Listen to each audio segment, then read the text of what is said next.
Good morning. Welcome to the pre-meeting of the Newark Municipal Council on Tuesday, July 14. Council President, council members, we need to start on page 58 because we have an appointment. Item 8A is an appointment to the Lesbian, Gay, Bisexual, Transgender, and Questioning Advisory Commission. Is Mr. Paul Aponte Familia Jr. here?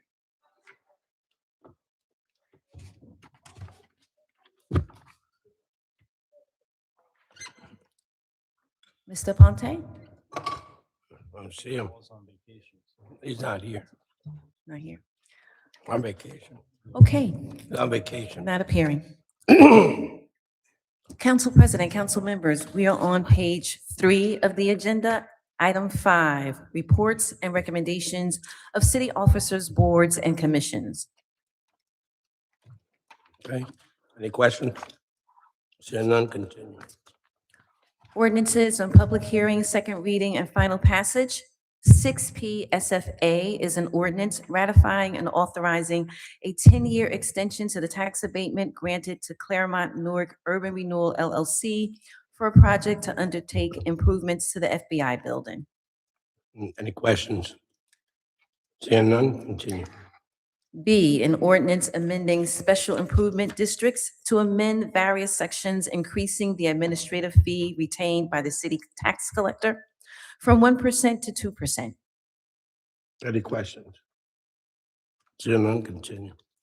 C is an ordinance granting a 20-year tax abatement to 452 South Orange Avenue Urban Renewal LLC for a project located in the West Ward to construct a 5-story mixed-use building consisting of 34 residential units, 27 market rate, and 7 affordable.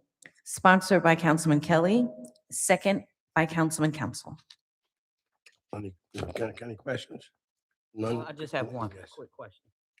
I think as we're moving through these ordinances, we need to seriously reconsider the AMI that the city has put out. I love that we're building things, but the average Norker cannot get into these units when the income is starting at 89.5. I don't know how we do that, but I will be introducing something through motions tomorrow, but we have to change that because there are too many people being evicted from Newark Housing Authority that are allegedly low income, and even families moving forward, children coming out of the family's home trying to leave before they get 40. It's impossible because we're not making that income level. So I would love for us to adjust majorly the AMI that we are requiring for tenants to get into these new buildings. Thank you. E is an ordinance granting a 25-year tax abatement to Concierto Homes Urban Renewal LLC for a project located in the North Ward to construct a new 5-story residential building with 65 residential units consisting of 52 market rate and 13 affordable. See. She said no. My apologies, I skipped D. There. Yeah, you. My apologies. D is an ordinance granting a 20-year tax abatement to 518 South 16th Street Urban Renewal LLC for a project located in the West Ward to construct a new low-rise multifamily building with 20 residential units and 16 market rate units, 4 rental affordable units as well. Sponsored by Councilman Kelly, second by Councilwoman Scott Roundtree. Any questions? Seeing none, continue. Now E, an ordinance granting a 25-year tax abatement to Concierto Homes Urban Renewal LLC for a project located in the North Ward to construct a new 5-story residential building with 65 residential units consisting of 52 market rate and 13 affordable units. Councilman, you want to sponsor? Sure, Councilman. I'll Thank you, second. Mr. President. Sponsored and seconded by Councilman Roundtree, by Ramos. Over. Continue. F is an ordinance amending stopping, standing, and parking by adding a new section entitled Limitation on Parking of Motor Vehicles by Certain Commercial Establishments, sponsored by Councilman Ramos, second by Councilman Silva. Any questions? Seeing none, continue. G is an ordinance authorizing amendments to the bylaws of Invest Newark. Any questions? No questions. Sorry, Mr. President. Yes, Councilman I Crawford. was going to say, I believe at the last meeting, we were asking for a list of the amendments and what they are, and I don't think we've gotten that. Can we know that? Us I didn't get it. and then Councilman Ramos? Yeah, it's, Mr. President, it's not about this, ordinance, it's about the previous one. Would it be possible for the clerk's office to make sure that the police division sends out these various ordinances that we've, approved over the last 6 months to the different precinct captains? Because, last week we had our second precinct monthly meeting, and the captains are not aware that some of these ordinances have been passed, regarding restricting parking on lawns. The ordinance that Councilman Silva recently sponsored about commercial vehicles. I think it's important that besides us taking action, that the individuals who are tasked with enforcing these ordinances are well aware that this is now law, so that they have those tools when they go out and help improve some of the quality of life issues that the residents are concerned with. Councilman Silva. Yeah, just for the BA, last month, when we passed those ordinances regarding commercial vehicles, we sat down with the chief judge and the chief prosecutor, and I brought in Newark Police.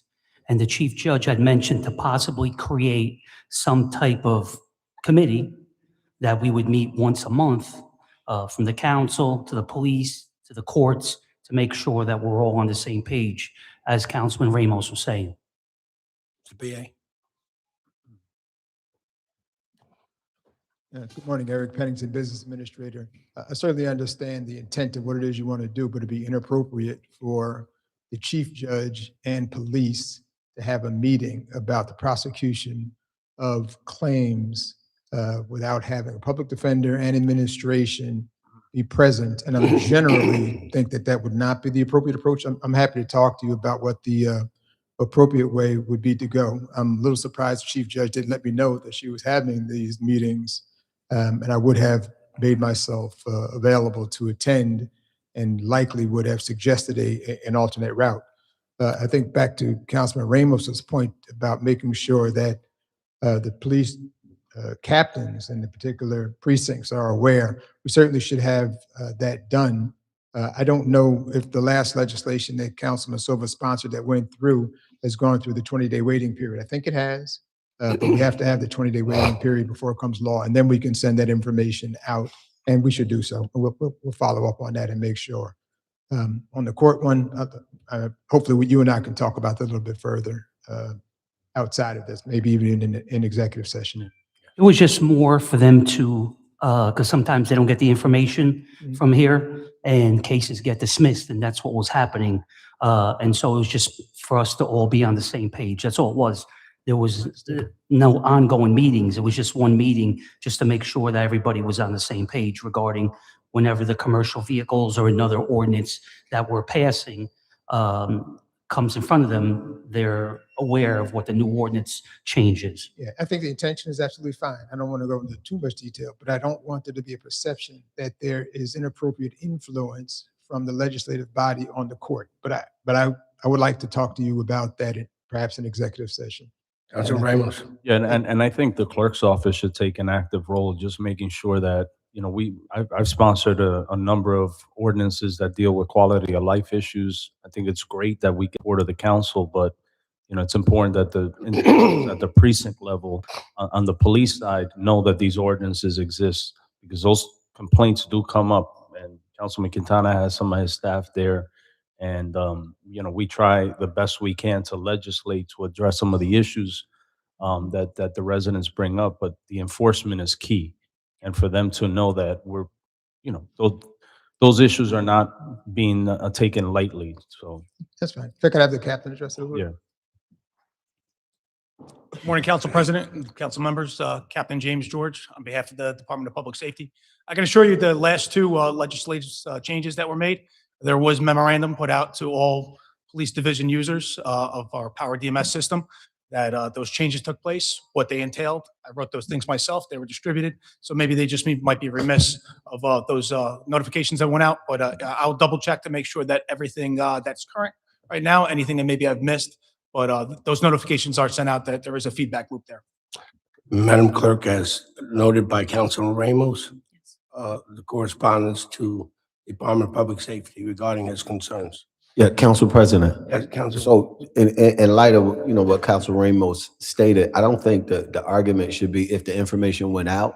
I think it should be what is the data behind it, of all of the ordinance passed, what is the execution, if it's happening, if you can, forward that information to the council, because there were several ordinances that went out about the commercial vehicles that are parking now on sidewalks and grass, and, the enforcement of basic quality of life issues. What is the parameters and significance behind making sure that those things are attended to? And these are other ordinances that was passed in the past, right? Like the clear zone ordinance, like where are we with that? How many people have been ticketed to move away from these commercial corridors with the uptick in there? Like, what does the data look like? And we collect data about everything else in the police department. And we would just love to know what that data looks like about quality of life issues. In preparation for the some of the ordinance changes, we look back on that data. I can get you updated data to see what the enforcement looks like after the changes were made. No, appreciate it. Thank you. Continue. H is an ordinance establishing the accessory dwelling unit assistance program and authorizing the use of federal pro-housing grant funds. Any questions? Yeah, Mr. Chair. Councilman Down. So I just want to make sure that when we're doing the presentations, that we are in alignment with the messaging. When we talked previously about the ADUs and the possible grant to assist and to help individuals that are looking to go through the process, because there still is a process of making sure that you can build a additional dwelling unit in your R1 zone, that we are not talking about helping those who've already offended in the wrong manner. And I think we need to be clear about that if anyone has already done something illegally, they should be fined.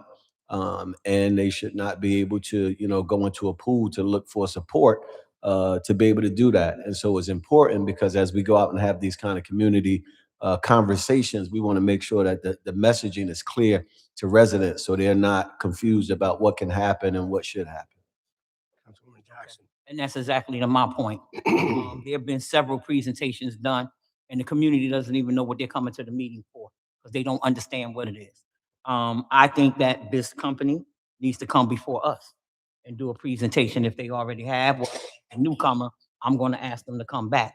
The second thing I'm going to say is, as we're going to allow people to build on their property, we better understand that's going to cause additional parking issues. But you're talking about putting another structure. And every time we put a structure, a building, there's at least 2 cars to everything we put there. And I understand where we have to tell people stop parking on the lawn. I get all of that. But the parking in this city is atrocious. People have nowhere to park. The people that work in the daytime, when they come home, there's nothing there. The people that leave at night coming home, and I know that's not the issue here, but we are now talking about putting more units on people's property.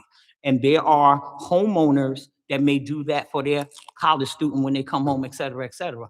But we all know that the LLC boys, as they begin to put this stuff on here, this is about getting bodies in that unit. And it'll be a 1-bedroom, and they'll have 5 people in there, and all 5 of them will have a car, a truck, an almost commercial truck, and that will need to be absorbed on the street. So I want us to be cautious just because we think this is something good.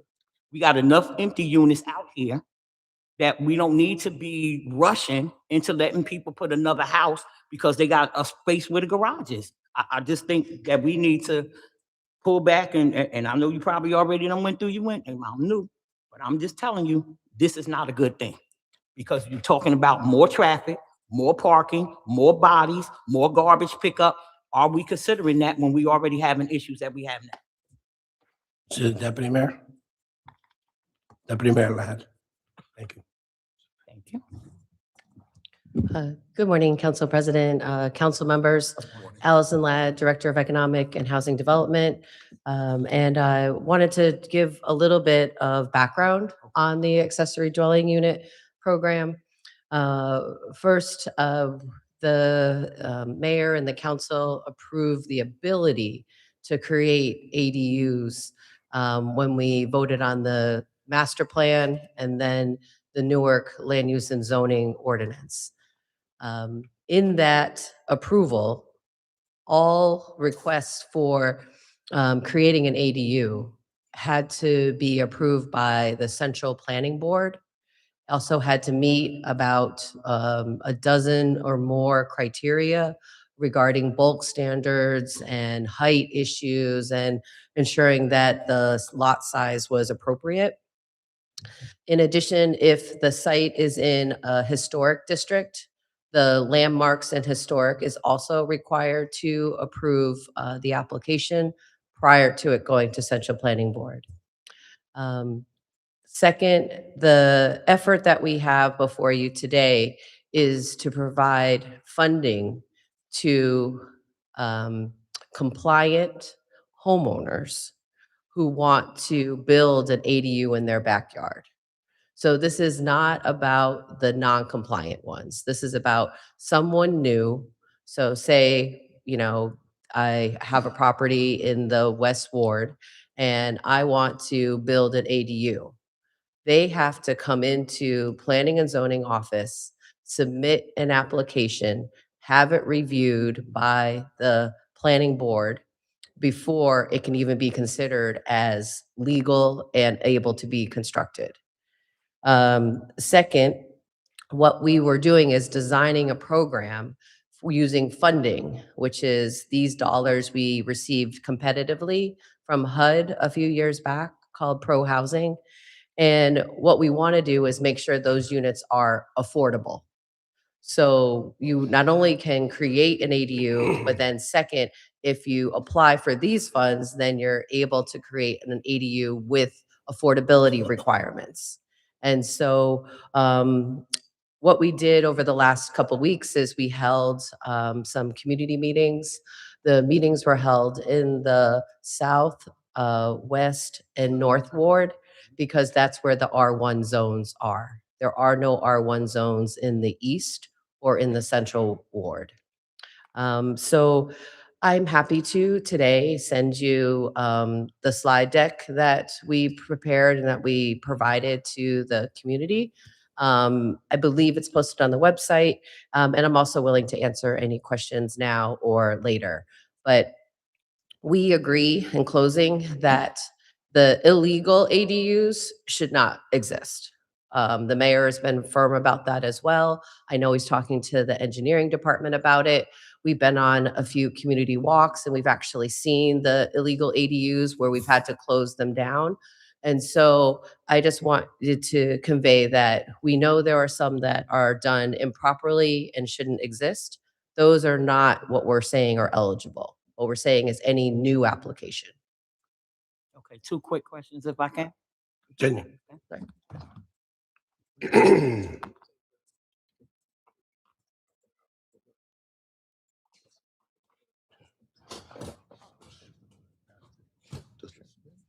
Councilwoman. I'm sorry, Council President. Yes. Are we making, along with the fines, the illegal ADUs to be taken down? And then the second question is how much money are we giving to the homeowners to put the ADUs up? Sure. So I will defer to engineering about any fees and fines because that's a separate department. And I'm sorry, I know that it's in the works and maybe the director can answer that question. But I'll say second, what we're offering is up to $40,000 that would be eligible for a homeowner to access the money to create an affordable accessory dwelling unit. Mr. President. Yes, Councilman Ramos. Thank you, Mr. President. Deputy Mayor, do we know what the cost is to construct a legal ADU, to go through the planning board approval process, the design work? sewer connection. Do we have an idea of what it costs to build one of these legally? Uh, Council President, to the question asked, I would say no ADUs that exist today are legal. If there's an ADU that exists today, it is illegal construction. But has your department done an assessment of what it would cost for a property owner to build one of these legally? Oh, and I just wanted to say that so you knew we didn't have any legal ones. The second part is that, no, we didn't do an analysis, but we can. Yeah, just Because out we of did, curiosity, yeah. because we did check to see if anyone filed a permit for the ADU and no one has filed.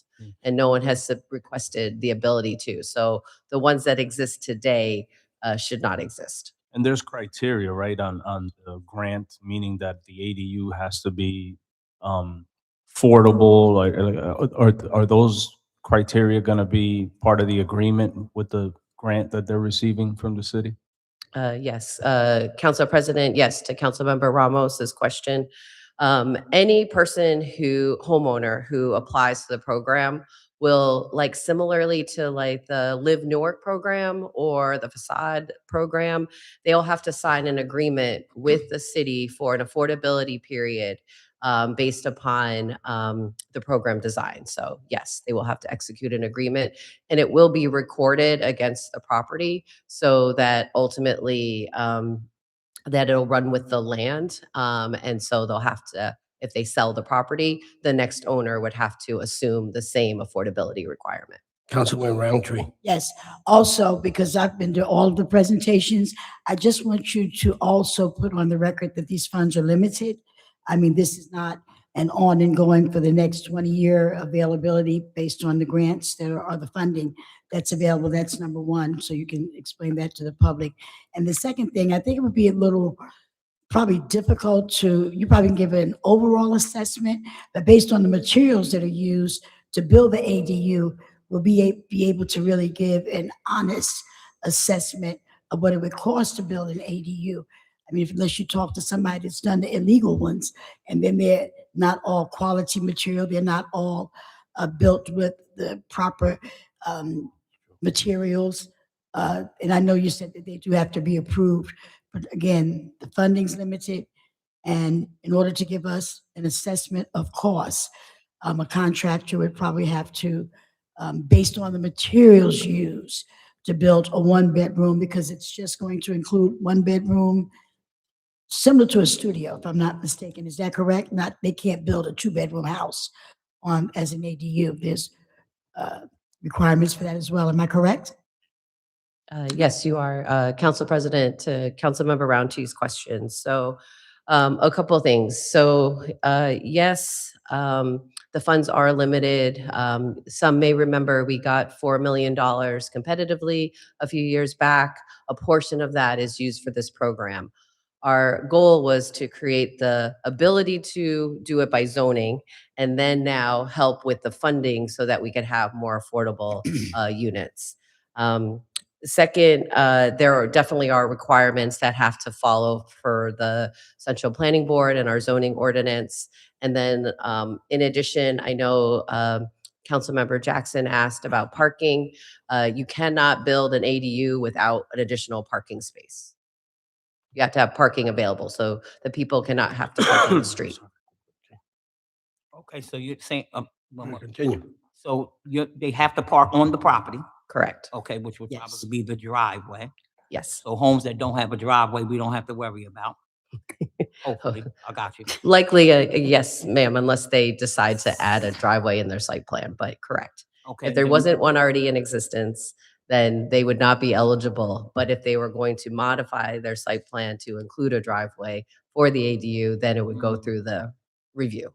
Okay, and one last thing, is there a height requirement? So could they do a one bedroom? Oh, And they built up? so, yes, I understand the question, Council President. The question is, there is a height limitation. And I believe it's 20 feet, but I will double check and send it to you. But Okay. it's not meant to be taller than a regular standard single-family house. It's supposed to be the similar size and height.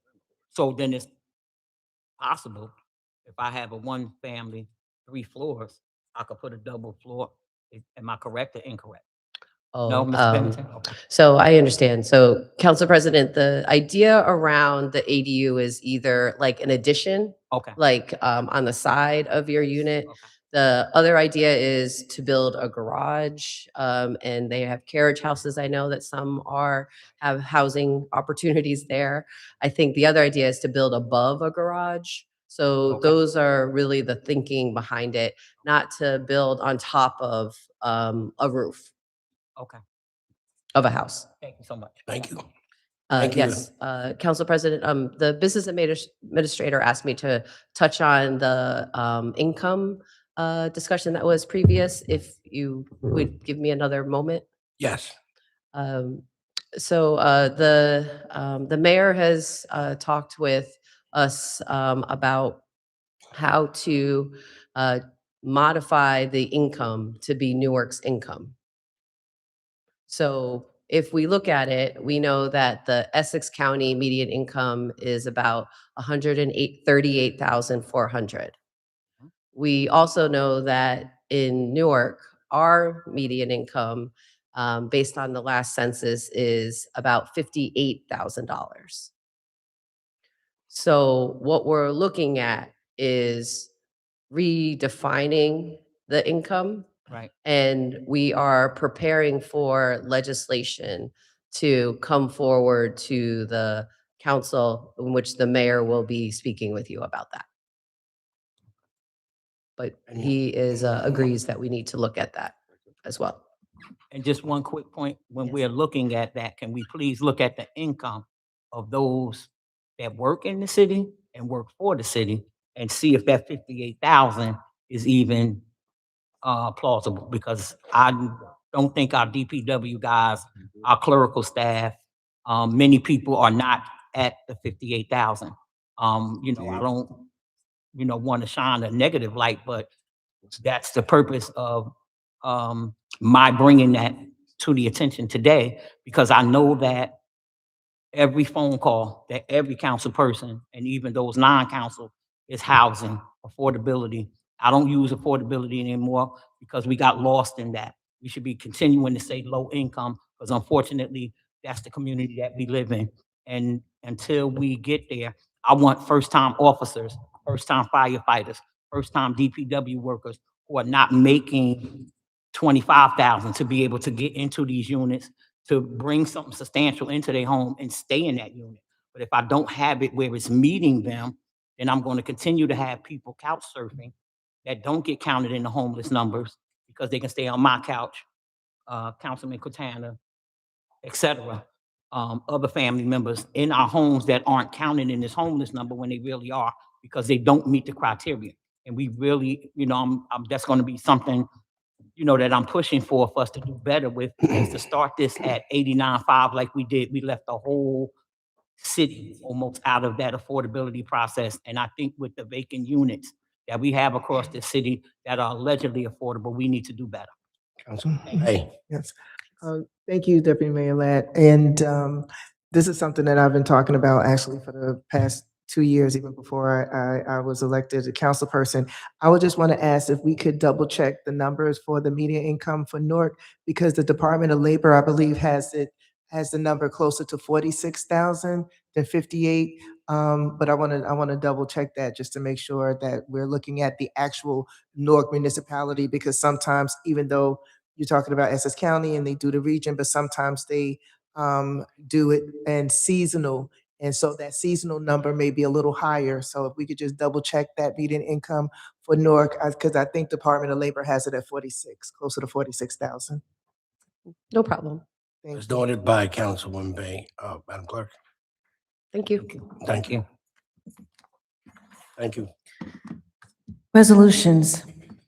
7R1A through E are temporary emergency appropriations. A is for Broadway Park. B is for workforce investment opportunity. C is for the operating expenses. D is for women's health. And E is for the summer youth employment program. Mr. President, Yes, Councilman Ramos. I'd like to move the Broadway Park item. I'd like to set up a second. Thank you. I have Mr. Gr- questions on B and Ms. Councilman. Bay, please go first. but I have some- Councilman Bay and then Jackson. Yes, I wanted to move on B and C as well. I'll second. Okay, noted as a mover and a seconder. Of course, Councilwoman the Jackson. stepchild. Questions? I see that we're talking about $6.5 million in the WIOA program. I'd like to know how many youth we have engaged, how many adults we have engaged, and how many dislocated workers we have engaged. And are these dollars enough to run the programs effectively? And are we having a decent track record with placement once trainings are done? Does any of this money in B, youth, go to the summer youth program? Just wanted to know, do any of those dollars cover the year-round youth program? And then I'll go to C. Okay. Council President, council members, Karen Gaylord, Executive Director for the Newark Workforce Development Board. I think there are two different questions here. One is the WIOA, Yes. and the other one is about summer youth employment. I Yes. just want to clear that up. So for sure, the WIOA funding is a cut from last year's funding, but last year's funding allocation was a considerable increase over the prior year. We fought for that increase because in the prior year, we saw a surge in training coming out of COVID, and it took us about a year to get the Department of Labor to catch up with us on that. And they increased the allocation to match that surge that we saw. So we're now leveling back to closer to where we were 2 years prior. But a cut is a cut at a time when we need more, because people are losing their jobs and we need to be able to respond to that. People want to pivot to a new economy, to new jobs and opportunities, and we need the funding to help us with that. So to answer your question, no, it's not enough.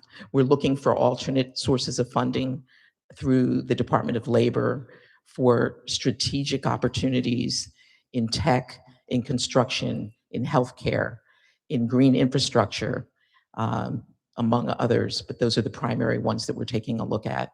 And we'll keep doing that for as long as we can, and we're very fortunate to have some new grant resources here in the city to help us pursue non-federal, non-state, non-governmental funding as well. So we're moving in every direction we can to increase funding, especially for training. Our emphasis is on employment. So where we can use our funds to help people get started with employment, we've made already significant investments in training. We want to use funds to give people a chance at employment first, so that employers can look at them, realize their skills and talent, and hopefully hire them permanently. With regard to summer youth employment, we and everybody in the state took a severe cut when summer youth employment was announced this year, in particular, the work experience program. Thanks to the mayor and an appeal that he made to the governor, not only did we have most of our funding restored, not all of it, but most of it, but the rest of the state who received youth employment also saw their funding restored as a result of our mayor's appeal to the governor on that. So this request today is to allow us to insert the funding that was restored after we already accepted the funds were given to us originally. Okay, and just one more thing, if I could. In terms of the youth and adult training, we have continual pipeline, gas line, infrastructure issues here. I don't know if it's possible to partner. I'm not all the way happy with PSE&G, however, if it's possible to partner with a PSE&G and others to start a pipe replacement program to train our children and our young adults and our adults like myself, 25 and over. Amen. Watch yourself. Yes. To train in that so that we don't have to continually outsource and always go to private companies for these things. We'll have folks that are from the city, from maybe a county program with Essex County Vocational to do that, because I would like to see our children, grandchildren have that story to say, I replaced the water main pipes, the sewer main pipes on South Orange Avenue, Springfield Avenue. I think we need to get our workforces ready for that so we don't have to keep on calling on companies who don't always have our best interests at heart. We're not down there watching to make sure that all the pipes are put in at the right time. We not necessarily have the personnel to make sure that when they're out there. I remember being very involved when we had the water main break on 19th Avenue and having to challenge Montana because I didn't see any new pipes out there. So what are you doing? You're going down there patching? No, if we have severe water main breaks, and we had a lot, and yes, we know the system is old, but there's times now for us to start where we can in these contracts, forcing new pipes to be put in versus the continual welding of those pipes. So I would just, I've been to the new office. You have done a phenomenal job. There's no question. I'm not questioning you at all. I just wanted to know if you needed some more money. So that's my job now. We'll go out and go fund maybe to your office. I don't know. Is that legal? Mr. Pennington, is that legal to go fund to the workforce office? You let me know after. Mr. Stewart, stop shaking your head, sir. We can have some kind of fundraiser. But I'm laughingly but seriously to try to get some funds and to do some more training programs and try to get our people exposed to what's going on and maybe partner with, I know some of the unions did come in, but I think we need to expand that and reach out to more to get into those electricians. People always having work done at their homes.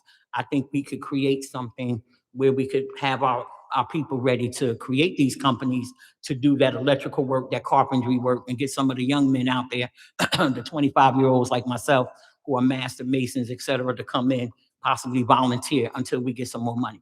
So Apprenticeship. there you go. All right. And other stuff.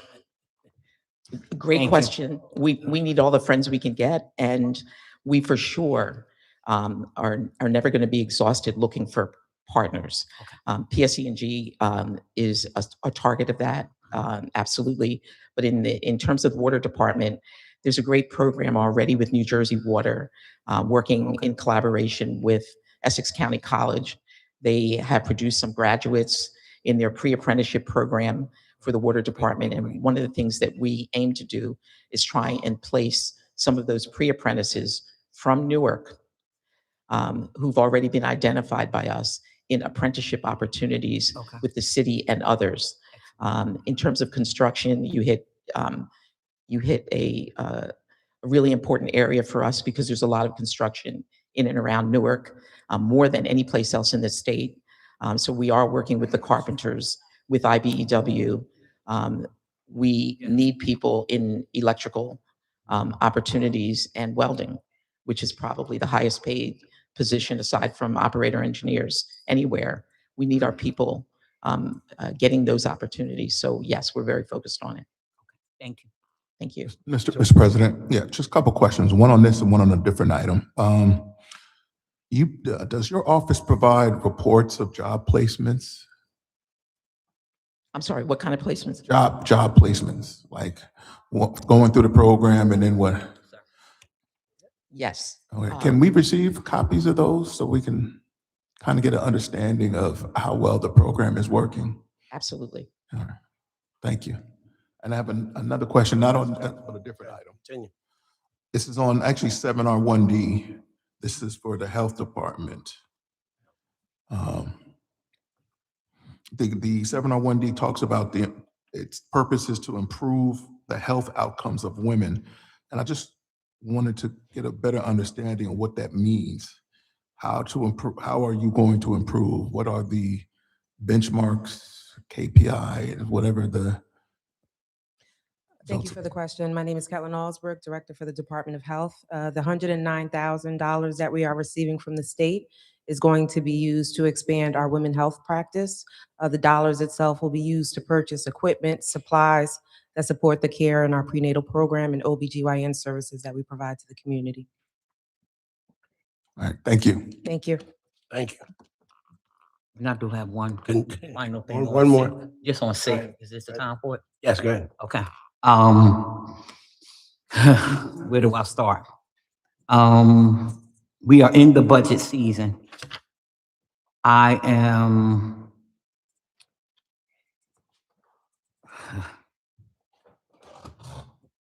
not understanding why we are still continuing to do these month-to-month budget emergency appropriation. I don't understand it. I think that the budget breakdown that I see, and unfortunately couldn't get this yesterday to have those line items. I'm very concerned with the $68 million to be allocated for the month of July. I've been waiting for the breakdown to see what that's covering, because I know that's for the budget as well as to cover the budget in the water department. But I'm very concerned with that as I have looked at the previous things with all of the items that are listed under regular and then the things that are miscellaneous and or unclassified. So I have a very serious concern. I'm not in favor. I understand you guys have to do what you have to do, but I think this is very irresponsible of us to keep allocating millions and millions of dollars to cover the city budget month after month. I think this is how, I know this is how we get into the trouble that we are. Mr. Pennington, I know you're going to explain to me why we need to do this, but I just have to express my opposition to this being continually done. I think we need to curb back, and I think we need to identify the things that are not identified. I need to know if $1 million is on paper clips, paper, copy ink, whatever it is. I just don't think that we can be this unspecific in the budget crisis that we're in. Thank you. Mr. Administrator. Council President Eric Pennington, Business Administrator. Thank you for the question, Councilwoman Jackson. As I have offered in the past, Yes. we can discuss whatever your questions are with respect to how the budget process works, Right. why there's a continuing need to adopt temporary appropriations so that we can run the city. As far as I know, you have not taken me up on my offer to come to my office and discuss these. It Right. is still open and available for you to do so. In order for the city to run, we have to have temporary appropriations until the council adopts the budget and goes to the state and they approve it. The administration has introduced the budget. You should have a copy of the introduced budget. If you don't, we'll make sure that you get it. And if you need additional detail, we can sit down and go over that detail with you whenever you want. Okay. My office is open, and as I've said to you on numerous occasions, Yeah. you can come down. You just have to, I have a camera outside my office so I can see when people walk by. Yes, sir. And I you have walk not. by 3 or 4 times, and you're not going to do it. Yes, not a problem, but again, my objection is what I have seen, the budget that we posted, the little If you're talking about synopsis that we've done. well, there's a It's- user-friendly budget. There Right. is a summary of a budget. the summary. There is a significantly more detailed budget that has hundreds of pages that I can meet with you, with our budget director, the finance director, and address all of your questions. I don't mind if you raise questions. Questions are important. The public needs to know what the answers to those questions are, and I'm happy to address them, but I need to know what they are.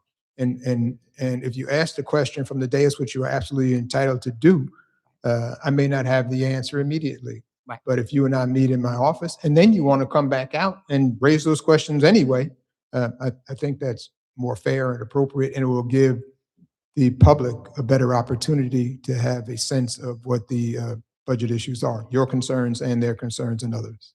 Okay, so we have to continue to do these emergency appropriations, They're not emergency No, I mean, appropriations, but they are temporary emergency. temporary emergency Okay. We have to appropriations. continue to do these until the 2026 budget is submitted and approved by the state. The, Correct. the budget has been submitted to you, to the council. It has been introduced to you. We will Okay. continue to do that until it is adopted by the council and approved by the state. Yes. Okay, and I'm just going to insist, as I will again yet tomorrow, that this budget process be done with the public in mind. We cannot come in here at 10 o'clock, be done with a budget presentation by 12, and not have community homeowner input. It just cannot happen this time. The public has the right to input on whatever we're doing. If council, for example, for the South Ward wants to put $50 million in the trees, I'm just using an example, sir. And Councilman Ramos wants to do $35 million in the South Ward, in the North Ward for flower pots. The residents have the right, not just in those two wards, but citywide, to look at what we're doing and have some input in that and say, hey, look, council, you can get 10 million for the trees, you're not getting 30. Councilman Ramos, you can get $5 million for the flower pots. And I'm just using those as examples because I think that I need us to be open. I need us to be transparent with the people in this city, and we were not. Because to have a budget hearing and then not allow residents to come up and question every department, because I'm just going to end with this. In previous budget hearings, because I attended them, particularly under the James administration, not even so much under Booker, we were able to sit down, every department presented, the council asked their questions of those departments, and then the public was allowed to do that. And so I think that that open transparency needs to happen because I need to see what the court system is bringing in. If they're bringing in $150 million and we were around $150 to $200 million under the James administration, just in the courts, and the cost of running the courts at that time was about $5-6 million. I could be off a couple of dollars, so I'll stand corrected if I'm off. We need to know that we have a surplus there of XYZ, then we can hire some more people, hire some more people, hire some more people, and do better enforcement. Because I think what happens is we get lost in the enforcement. And that's why people are so reluctant to do the right thing. But then those that don't, we don't see them being penalized. If that kind of makes sense what I'm saying. If I'm putting my garbage out when I'm supposed to, if Councilman Crump is putting his out, Councilman Quintana, and then my neighbors continue to do the wrong thing, we need proper enforcement and we need to handle it differently. So to understand where the budget is, where we have income coming in and why we don't, AI, the parking authority, does not need to be a separate entity. We need to bring those dollars back in-house. And that's the reason why I'm just going to be so insistent with the public to make sure that these budget hearings don't only happen at 10 o'clock in the morning because people work. There's going to have to be some evening ones. And I'm also going to insist that there be at least one public budget hearing in every ward. And I've already started the process to put the school permits in because this public, with the conditions that this city is in right now financially, we've had to roll over some things. I'm not blaming anyone, but we rolled over the retro pay. You made it happen. Okay. But we need to have input. Some people fully understand what a budget is, and I do too. And I'm just saying that now it's time to let the public know what's going on, hear what they have to say, good, bad, and indifferent. And we may have some people in the community that can help us leverage some things better so that we don't have to keep spending out what we're spending out, and we can increase the revenue. Because when you say to somebody they got to pay $100 fine, I need that $100 paid. I don't need somebody over there in the court going in there talking about, oh, I know Miss Jackson for a long time, take the fine from 100 to 50. Nope. You got to pay it, particularly if we've already warned you several times. So I just want to make sure too, I will come see you when I'm finished doing my little investigation, because I did get the paperwork you sent me and I need to get another copy of something from you, and I will. But when I picked these up before and I saw the breakdown, when I see stuff that says unclassified, miscellaneous, whatever the caption was, in every department in the millions of dollars, I can't tolerate that. And I'm not, because I need to know what you're spending the money on. Is it paper clips, paper? Is it additional staff? Is it gas? What is it? Because we can't afford to be this ambiguous in this city when we facing financial crisis, and everybody is. So let me just say, it's not just Newark. It's everywhere. But now we need to know where every, not penny, but we need to at least know where every quarter is. So thank you. That's fair? It's fair. Okay, thank I you. agree. I Okay. think I'll take away from that we need to have more transparency and more Yes. participation from the public. We agree. Okay, thank you. Thank you. Thank you, Mr. Beer. Continue. F through L are purchasing contracts. F is an amendment to increase the contract amount for medical supplies. G is a state contract for communications equipment. H is a state contract for communications equipment. I is to amend the state contract and increase the amount for computer equipment. J is to extend an emergency contract for leak repairs. K is a bid contract for concrete, mix, sand, and gravel. And L is a bid contract for fire extinguishers. Any questions? Yes, I'll put them all together. It's all love. G, H, and I is all communication technology. I need to know how we're gonna use this and who's gonna be supervising. I know that right now we have some things in place.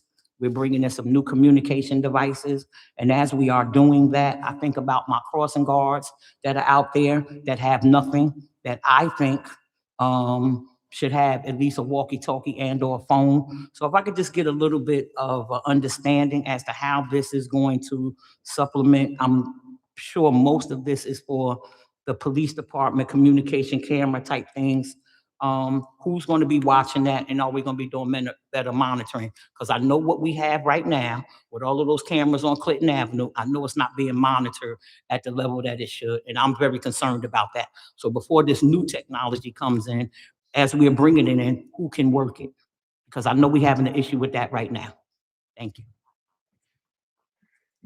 Good morning, Anissa TA, City Purchase Agent. You are correct. These contracts are for the Department of Public Safety. I don't know if there's someone here who can Thank speak you. to what they will be purchasing, but they are for public safety. So Okay, if you thank need you. more information, Oh, Captain. Captain can provide, or we can get more information and provide it to you. Okay, thank you.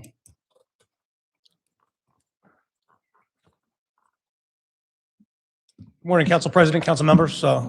James George here, Captain with the Police Department on behalf of the Department of Public Safety. G speaks to gold-type business machines.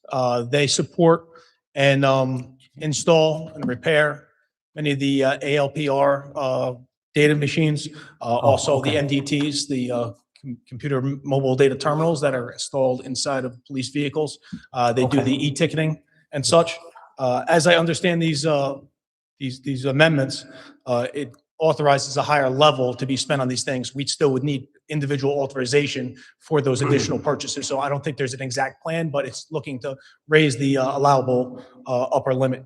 The second, H, speaks to Motorola, and that does touch upon the police radios. So that would allow us to buy more if needed under the contract. Right. Again, we'd need authorization to do so, to use that money, but just increasing the upper limit. And then Dell, of course, is computers that we use in the Department of Public Safety, police, fire, and OEM. A quick question, on the Motorola, are we able to use some of that to equip our crossing guards? And I say that because they're the first line of defense. We have been talking about this for many years, over 15, in terms of we at one time, we were asking people to turn in their unused cell phones so that we could turn those on. I just think our crossing guards need to be able to communicate to the police department immediately, be it a fight, be it a car running over, running into a building, whatever. Somebody came through, ran the light, didn't disregarded the crossing guard, hit the crossing guard, hit the child. You know, there's a plethora of things that are happening at our intersection. Some of them being severely unsafe, and I know that that's come across your desk a million times. I know we looked at South Orange and Sanford. We looked at Maybaum and South Orange Avenue. We looked at Clinton Avenue, some areas where it's really, unsafe even for the crossing guard. We saw it on South Orange and Sanford, and I'll finish with this, where the officers were out there and the people were still going through the light. The children were crossing, they still turning. So, I just wanted to if portions of this could be used, and if not, can we reconsider the cell phone drop-off that we did one time to maybe equip the crossing guards with emergency devices immediately? And what's the quickest way to do that? And if not this, Mr. P and I can write a letter to Motorola and ask them to donate 300 walkie-talkie type cell phones to have come in just for the crossing guards so they can be safe while they're out there. Yeah, I couldn't agree with you more. Those are all worthwhile ventures. But again, I believe that the intent of this is just to raise the upper limit, what we can spend those things on. Okay. Monies on, and then what we spend those monies on will be a separate conversation, a separate request. And all those things are definitely worthwhile ventures and would be allowable if we had the extra space there in the budget. Okay. All right. Thank you. Any more? Any more, right? Okay. Yes, I'm good. Just Thank you. add to what the captain said. So if you look at for example, the resolution again is just to increase the amount that we are allowed to spend on the state contract and also to include the department on the previous resolution that they were not. So it's just expanding the previous resolution to allow more departments, specifically public safety, to participate in the state contract. So it's not tied to a specific purchase. Okay. Thank you. Continue. M is a sub-grant agreement to develop, rehabilitate, and improve Lincoln Park. Any questions? Councilwoman Bay. I just want to. You want a sponsor? I'll second it. Second by Councilman Crump. Continue. N is an acceptance of grant funds from the United States Department of Education for the Newark Literacy Initiative. Any questions? I would like to sponsor this as Second well. sponsor, second by Roundtree. And third by Jackson. Thank you, ma'am. Second. Continue. 2 seconds. 7R2A through P are sale and/or redevelopment agreements. A is construction of a new two-family residential dwelling to be sold at market rate in the South Ward. Yes, Councilman Council. I'm a sponsor the item. Is there a second? Second. Second by Kelly. B is new construction of two three-family dwellings consisting of one ADA-compliant apartment unit and two standard units in each dwelling to be sold at market rate in the South Ward. Yeah, Mr. Chair, 7R2B, 7R2C, and 7R2D, I'm going to defer. Is there a second? Second. Second by Roundtree. Continue. C and D are deferred. E is new construction of two-family home to be sold at market rate in the South Ward. Yeah, Mr. Chair, I want to move that item. Is there a second? Second. Second by Kelly. Okay. F is to rehabilitate the existing two-unit property. One unit will be owner-occupied and one unit will be rented to an income-qualified household at 40% of the area median income in the South Ward. Mr. Chair, I'd like to move that item. Second. Second. Second by Crump and moved by Council. Continue. G is new construction of a new mixed-use building consisting of one commercial space and two residential units. Both residential units will be designated for households earning 50% of area median income in the South Ward.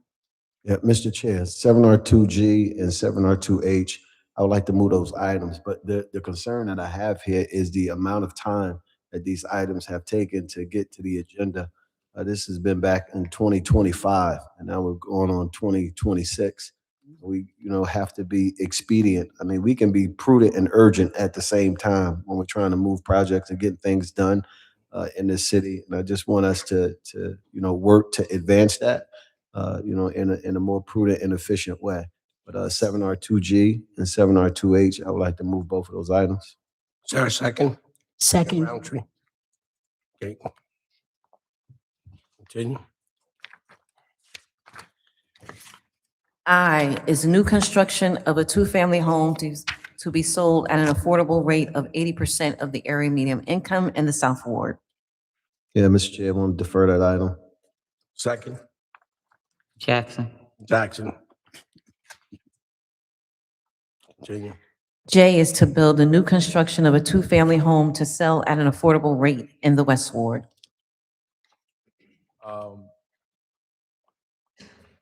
Thank you, Madam Clerk. I'm gonna wait to move this until tomorrow. Okay. Continue.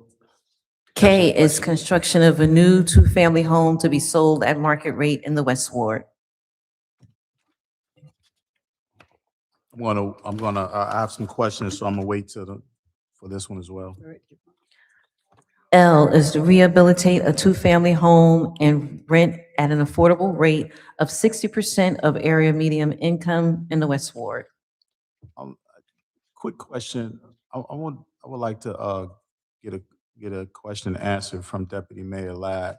My question is that for most of the property that's on the agenda for today, whether it's in my ward or other wards, specifically in the West Ward, except all but one, the assessed amount value is way over the sale amount value. And just comparing it to the South Ward assessed value is less, and the sale amount is higher than the assessed amount. I'm just kind of wondering why in the West Ward that the assessed amount value for all except one is way over the amount of the sale amount value. And, is there any particular reason that we're selling it for less than what it's worth? Good morning, Council President, council members. Allison Ladd, Director of Economic and Housing Development. As you'll see, just a global statement, and I also answer the council members' questions. There are 16 private sales on the agenda today for sale in different wards. They have been going through various processes of approval. We understand the sense of urgency. I will note that, as you may recall, it is a partnership with whoever's buying the property. And so we move also as quickly as someone's able to submit paperwork to us. I will add, though, that going forward, especially in this term, we are going to be very clear about timelines. So if you have not submitted paperwork within the period of time in which we've asked you to, we're actually going to take the property back, or we're going to redistribute it. So that's just first on a global. Second, 9 of the sites are market, 7 are affordable housing. And all of them are greater price per square foot than when we started selling land under this administration. In closing, I'll say that the pricing is based upon the type of housing or development that they're going to do. So for the market rate, the prices are generally between $20 a square foot and $25 a square foot. And then for affordable, they're $14 to $17 a square foot. Now, I know many of you remember this is a lot more price per square foot than when I first met you about 8 years ago, when we were doing it at $4 and $6 a square foot. So we are working to get more revenue back into based upon our land. And then just in conclusion, the part of the thought is that for affordable, we need to provide some land subsidy for the development so that the project can be supported by sources and uses. The last piece is, I understand the question about the assessed value. That is really done by the tax assessor through the finance department. I know that these assessments are old often, as well as we're going through the reval. So we'll definitely mention that to the finance department, who might be present today. Yeah, I would love to hear. You said that he's present, right? I'm not sure. I'm just curious about, and I keep using the South Ward because it's on this agenda. The assessed amount of value is low, but the sell amount is higher. But in the West, it's higher, and then there's a low amount. that we're selling it for. And I know we say that some of it is for affordable rates, like this particular one that I'm talking about is 60% AMI. How do we know that once they have the property that they're gonna give that apartment for 60% AMI? And I'm asking these questions specifically because things I voted on, I tried to get people in those apartments and they did not make it to get in those apartments.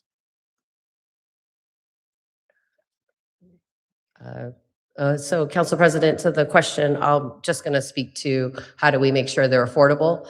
And that is, there's a deed restriction that follows with the property. And then we do compliance on who's in the unit. But as far as how people access the units, I won't speak to that. Councilman Ramos. Yeah, Mr. President, to Councilman Kelly's point, I mean, at the last council meeting, I mentioned the property on Verona Avenue that the city had sold to an adjacent property owner with the intentions of that individual developing, a project, and he essentially combined the two lots and then sold them for a ridiculous amount of money. So realistically, like, what kind of controls does your department have to ensure the affordability on the deed restriction, but also to follow through and make sure that these folks that are buying property from the city at discounted rates, even at $25 a square foot, you're still selling property well below market value? Because we know a lot in Newark, whether it's in the South Ward, West Ward, North Ward, is selling for a considerable amount of money in the private marketplace. So how does your team make sure that if you sell a lot and that person's going to build a two-family home, that actually does happen, that person doesn't go ahead and flip the property or combine it with a lot next to them and then sell it for 5 times the amount of money that they bought it from the city? Council President, to the question, I'll work to be succinct. It might seem long, but I'm going to try to be succinct. Before Mayor Baraka became in office, there were no reverter clauses and little to no deed restrictions on property. So when the mayor took office, the process started to have deed restrictions around affordability, as well as reverter clauses that allow us to take property back. So that was the first step. The second part is the mayor really focused on compliance work. Sorry, it's kind of loud. Compliance work. So we have multiple ways. We have a compliance office that we've expanded. At one time, it was only one person. Then now we have 5. We also have outside counsel that send out legal default letters for people who are non-compliant on tax abatements, on sales, as well as anything regarding site plans. The third part is that we do send out administrative notices, but we are more focused as we go into this year on the legal notices to be sent. Administrative notices are a good notice to tell people to get into compliance, but a legal notice is actually enforced. And I think that that's been helpful. The last part to say is I think that it's newer for us, so I don't disagree. But I do think that the compliance aspect, we are working to do better at some point. If the council would like, I'm happy to talk to you more about just our method of compliance. We have checklists, we have lawyers, we have administrative staff, we have processes that I'm happy to go through for each type of agreement that we have in place under economic and housing development. Yeah, Mr. President, I would strongly suggest, I mean, you listed a whole bunch of different tools that you have. You need to go after that property owner on Verona Avenue. Councilman Quintana raised the issue about a guy that purchased a lot on Summer and 3rd Avenue some years ago, and essentially has converted it into like a junkyard, right? This was a city-owned property. This person went through the approval process. Another site that I don't believe it was city-owned, but brings up another issue. This developer got zoning board approval to put up a small apartment building on Mount Prospect and Third Avenue. And it's every week, DPW is cleaning that site up for illegal dumping because the site is, the grass is like 10 feet high. It looks like an abandoned property. And this guy has approvals to build a small apartment building. And, we need to start holding some of those folks accountable because it's not fair that DPW has to invest resources every single week to clean up this site. But we need to go after these folks that we sold property to, discount rates. It's been years that some of them have owned these properties, and you drive by and they're still empty. A lot of them are being dumped on illegally, and some of them are being flipped and sold. We understand, and it's definitely a priority for the mayor, so understood. Thank you, Council President. Just to add on to what Councilman Ramos was talking, Taps Blue Ribbon site, I'm hearing that we sold that to somebody else now. It's not the owner when I first came into office. It's somebody different now. I just found that out from somebody. But the property is overgrown grass. It looks crazy on South Orange Avenue right now. And just to go off of what Ramos said, Councilman Ramos said, we have to hold these owners, that's the area that I grew up in, and that land has not been, fulfilled yet. And I don't know how many times we've sold it. So I really would like to see us really leaning on these owners, these developers a little more, just to make them develop the property. And it's making our corridor look crazy. And another thing that is now all over social media, and people are calling my office about, because the weeds and the grass is so overgrown, they have a picture. They try to put art on a billboard there, and it's a black boy who's playing in a field. But now with the overgrown grass, your eyesight is drawn right to this picture, and it looks like the little boy is picking cotton. And I don't think that that's a great picture to, have in the West Ward, have in the city of Newark, have along one of our main veins, like South Orange Avenue. And I really would love for the owners, whoever the new owners are, to really remove the picture and actually landscape the property. So, Council President, on this, the city doesn't own PAP's Blue Ribbon site. It was private property. And so what the city has done is, over the last few years, we've worked on site plan approvals, and we've worked on pilots in which the council approved as well. I agree that when I heard that the property was going to be sold, I was more than upset.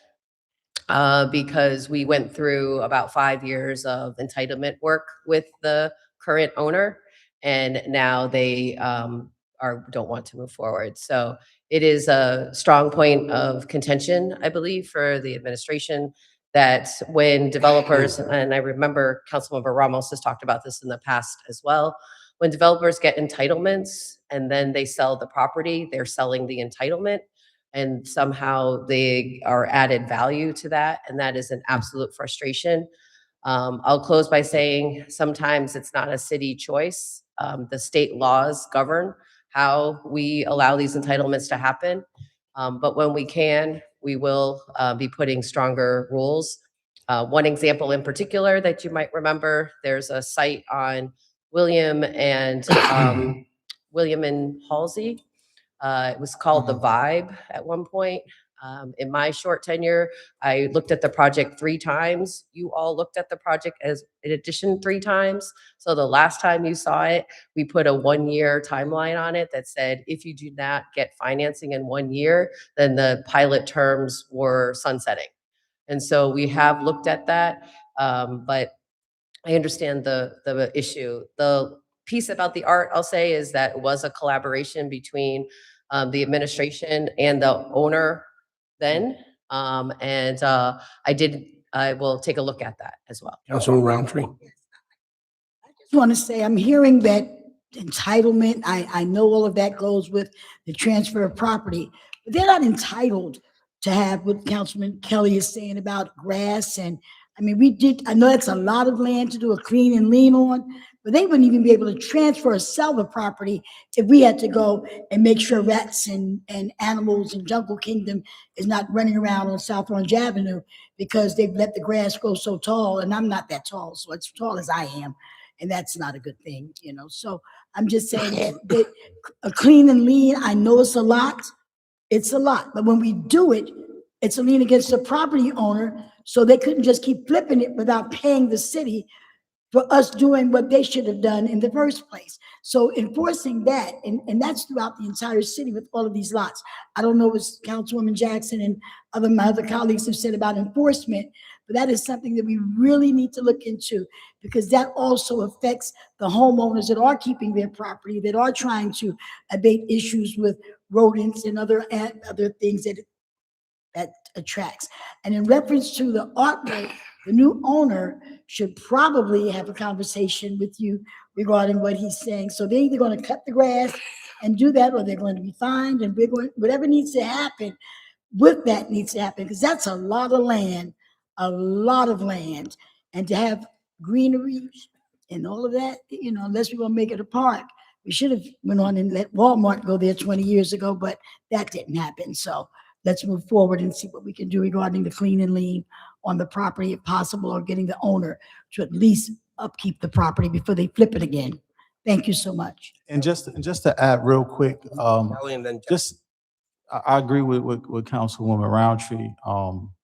You know, I know it's a lot, but it's our main corridor, and it makes the West Ward and our city don't look great along the corridor.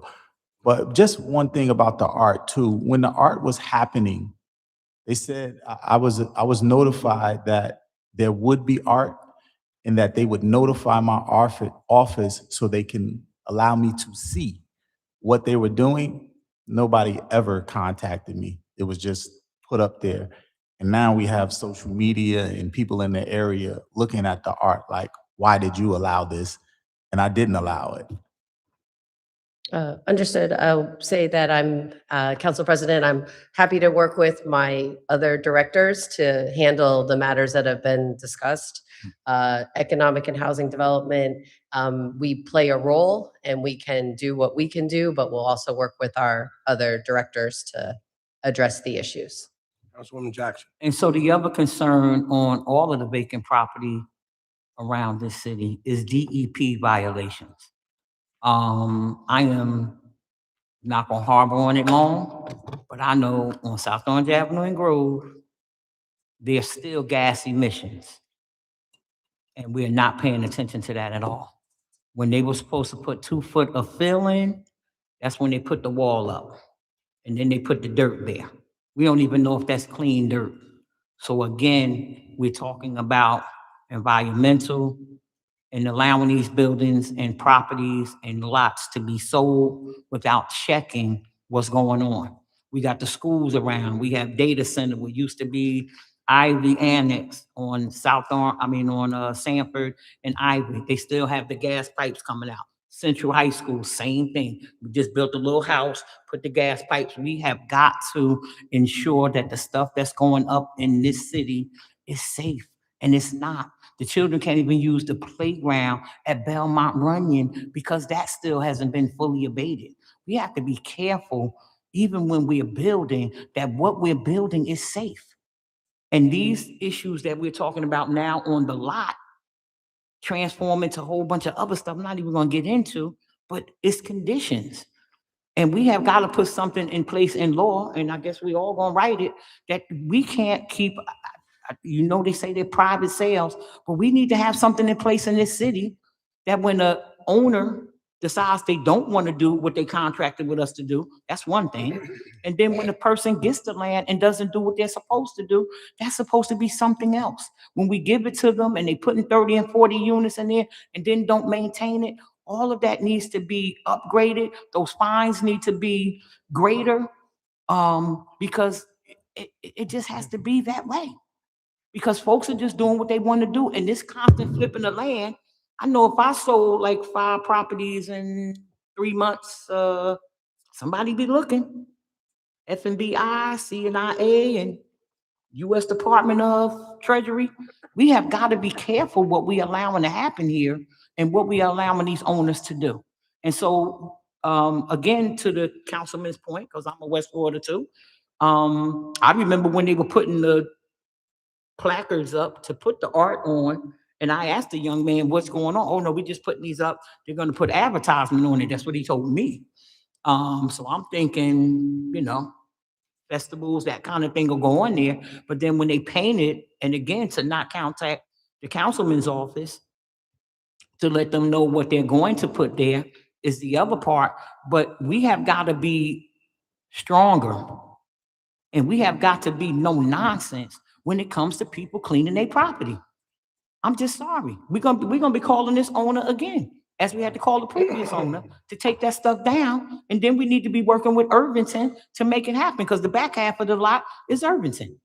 So we have got to hold people accountable. It does. Our Carter looks horrible. And then the next thing is, can we build on that land? So let's just be honest. Can anything be built there?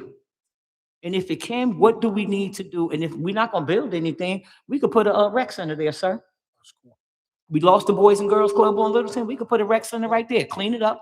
We need recreation. We need safe spaces. So let's put let's do a City of Newark Young People's Club, because we won't use the other acronym because they've left us. And have our own recreational centers, because we do need more of those. So if they can't build something there, Councilman Kelly and the rest of my council colleagues, we'll put a Newark Play Center. I'll come up with a better name. Okay, of school too. Okay, there you go, the new West Side High School. Amen. See, that's what I'm talking about. And then we could put the rec center inside the old West Side. Amen. We solved it. I'll call the owner when we finish. Any other questions? Thank you, Madam. Thank you, Council President. Thank you all. Madam Clerk, can you note all the questions that were raised Yes, and forward them to the Business Administrator's office? absolutely. It's noted. Thank you. I'm sorry, Council President, I forgot one item. On the private sales, the representatives who are buying the property are present. They were present. We had about 10 of them here. Some were out of town or out of the country, but there were about 10 of the groups that were buying the property present. So if any council member would like to talk to them after, I'm sure we could get them to speak with you if there was interest in that. So thank you. Continue. M is new construction of a 3-family home to be sold at market rate in the West Ward. Oh, God. Right here. It's another one. I'm sorry, is that 7R2M, Madam Clerk? Yes. Yes. Yes, You're moving it. moving it. Seconder, any second? Second. Second by Jackson. Duly Continue. noted. N is new construction of a 3-family home to be sold at market rate in the West Ward also. I have some questions, not moving it right now. Okay. Continue. O is new construction of a 2-family home and a 4-family home, both to be sold at market rate in the Central Ward. Council President, I have not met with this developer and I have too many questions to go over right now, so I move to defer. Defer. Move to defer. Second. Second by Crump. Continue. P is construction of a mixed-use building consisting of 32 residential apartments with 20% of the residential units designated as affordable housing in the Central Ward. Council President, again, I have not met with this developer. I have too many questions to go over right now. I move to defer. Defer. Second. Second by Scott. Second. Continue. Q and R are acceptance of grant funds. Q is for the Workforce Innovation and Opportunity Act, and R is for the Summer Youth Work Experience. Any questions? Yes, I would like to sponsor our. I'll second it. Second by Second by Scott.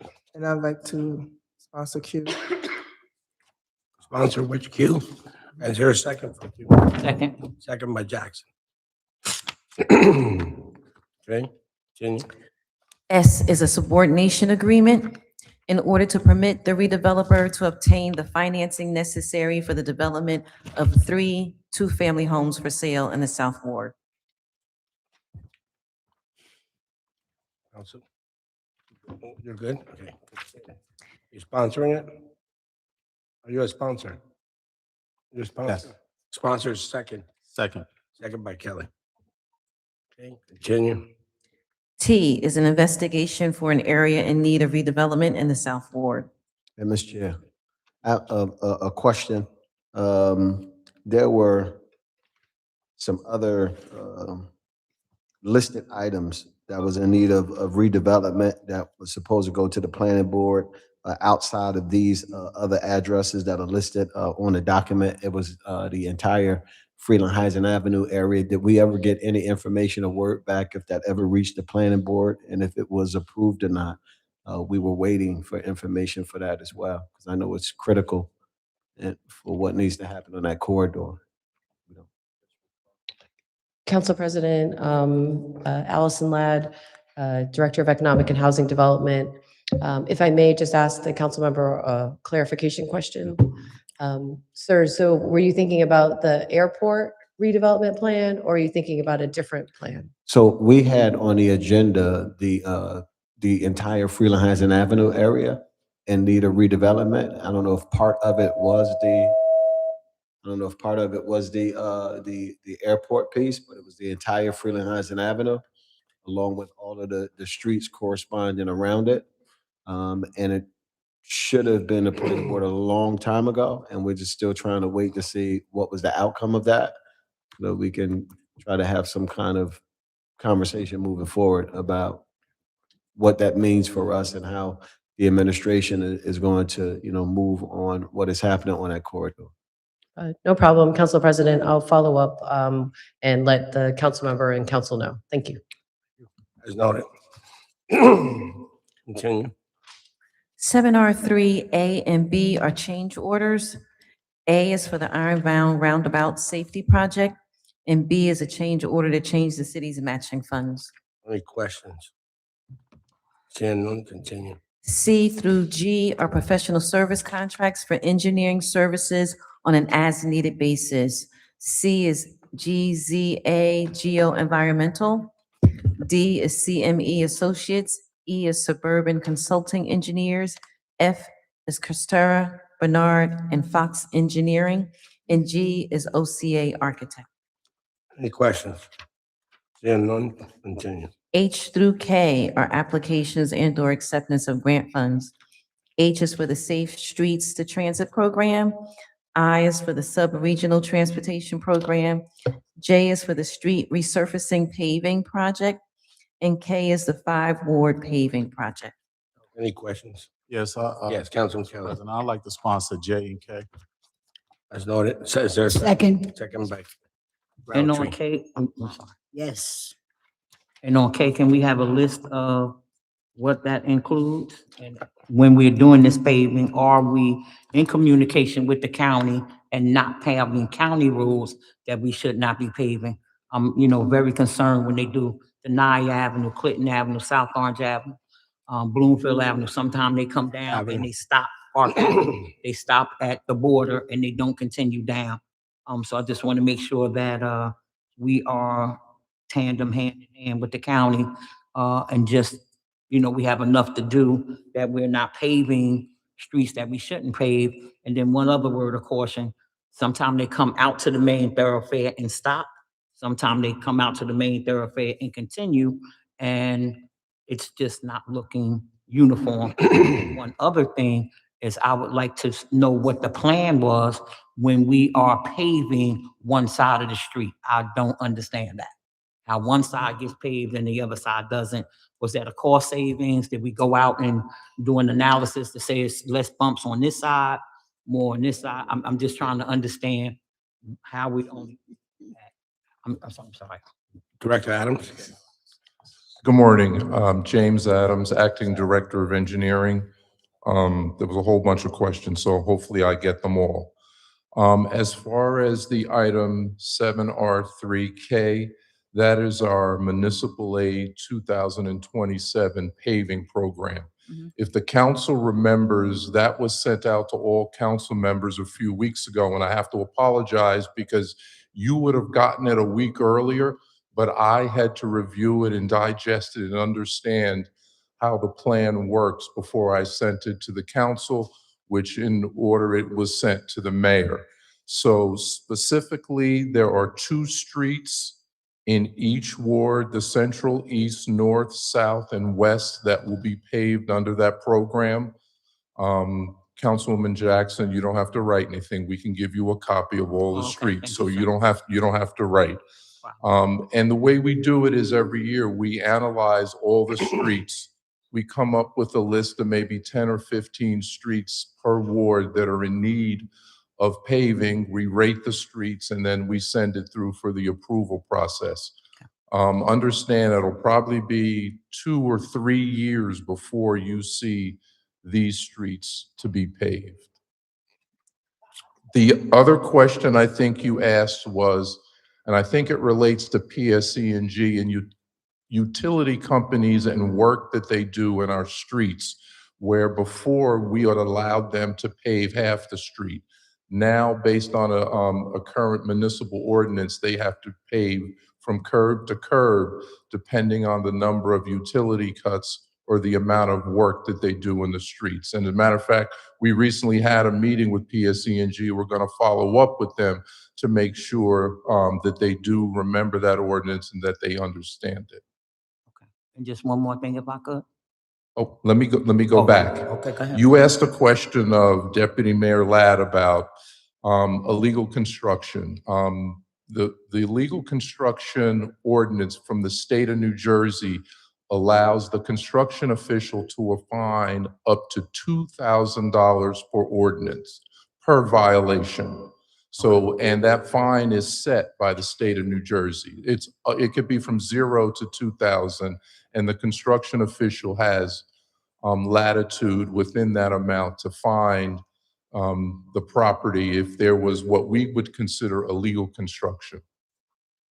Okay, I'm sorry, now you had another question. yeah, just really quick. How many construction officials do we have? That wasn't a part of my original, but I'm gonna ask that now. How many of those people do we have, if we have any? And then the second thing is monitoring the paving and the landfill and the refilling of the hole. Okay. So when we taking up the ground, be it for PSE&G or whoever, I've noticed lately when they're doing this work, some contractors are throwing sandbags in those holes and then putting dirt on top of it. I know in the limited construction experience that I do have, because I took a turn to construction class, so I'm an expert unofficially, that's not supposed to happen.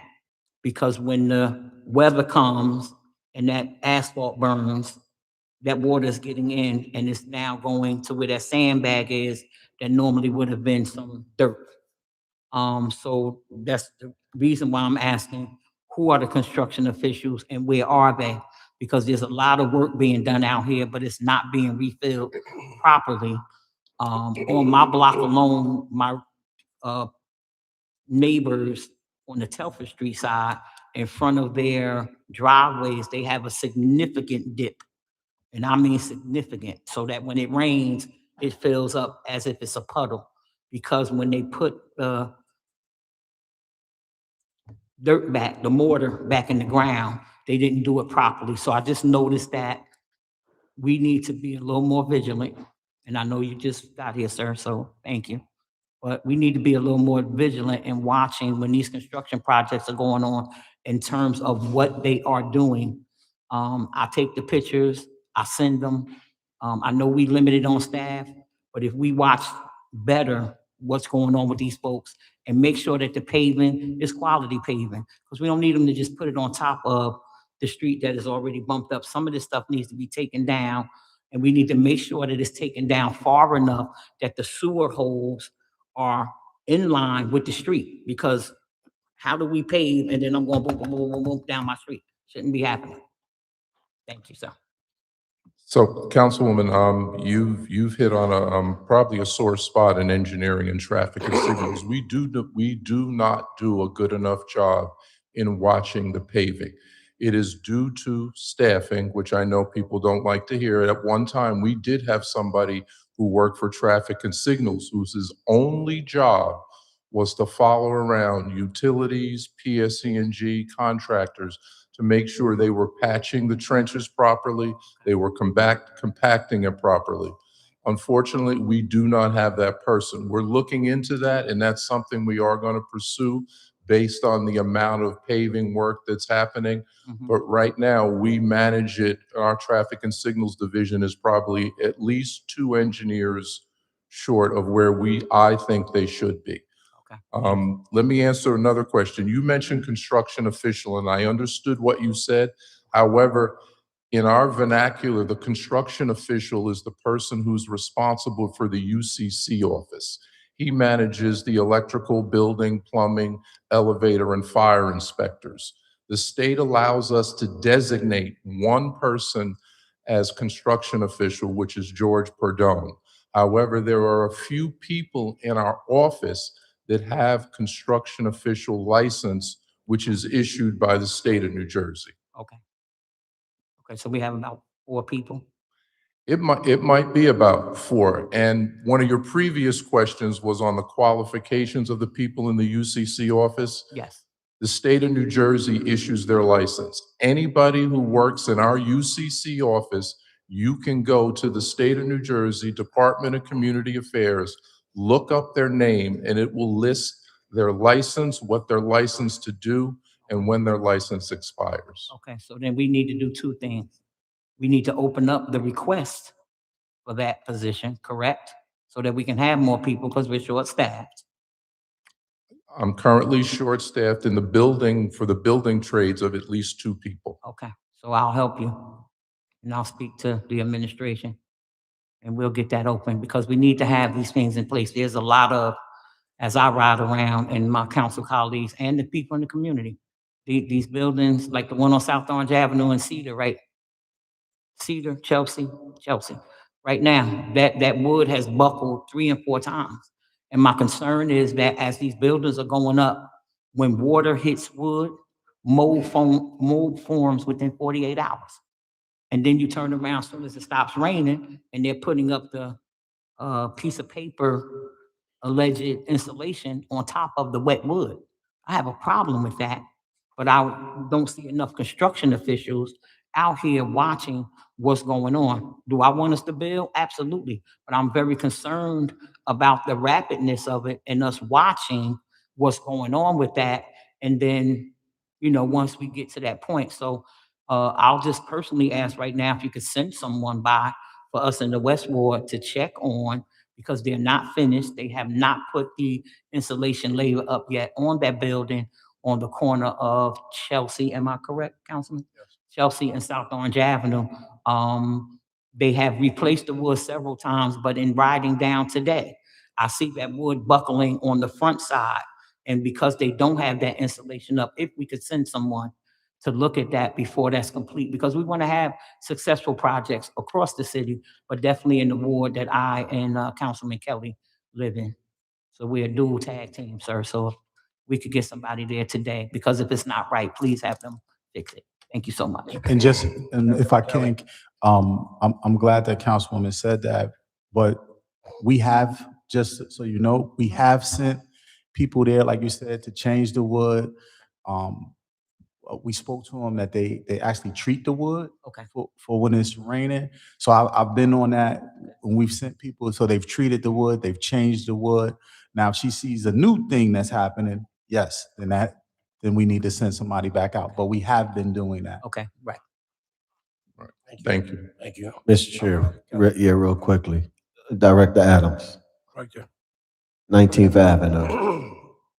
When is it going to get paved? It was on a list to be paved, and it hasn't been paved. Councilman, I'll have to get back to you on exactly when it's going to get paved. Appreciate it. No problem. Madam Clerk, as noted. And let's continue. Thank you. L is an exception to public bidding to provide the services of a municipal engineer. Mr. President, Councilman Ramos. for the BA, I know we used to use this contract before to have Mr. Adams assist the previous engineering director. So explain to me why we still need this contract.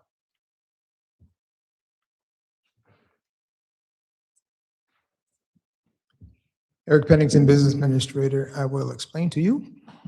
The need for the contract is to pay the outstanding balance due to KS Engineering. And they also do, in addition to providing municipal services, other services that this contract allows for. You should have received in your email by now the notice that we are appointing Mr. Adams permanently. So we won't need it going forward, but we certainly will need it to address the outstanding and prior invoices from KS Engineering. Director Adams has been working for us under this contract, and he will now become a permanent employee. So he will no longer be employed by KS. That is correct. Okay, thank you. Continue. 7R5 A and B are application acceptance of grant funds in the Health Department. A is for women's health outcomes, and B is health resources and services for the HRSA, Health Resources and Services Administration. Any questions? Continue. C and D are acceptance of a gift. C is the implementation of the electronic medical record system in the Health Department, and D is the maintenance of the electronic medical record system. Mr. Chair, I'd like to sponsor C and D. Noted. And second? I'll second it. Second by Crum. Okay, continue. 7R6A is a pre-litigation settlement for executive session.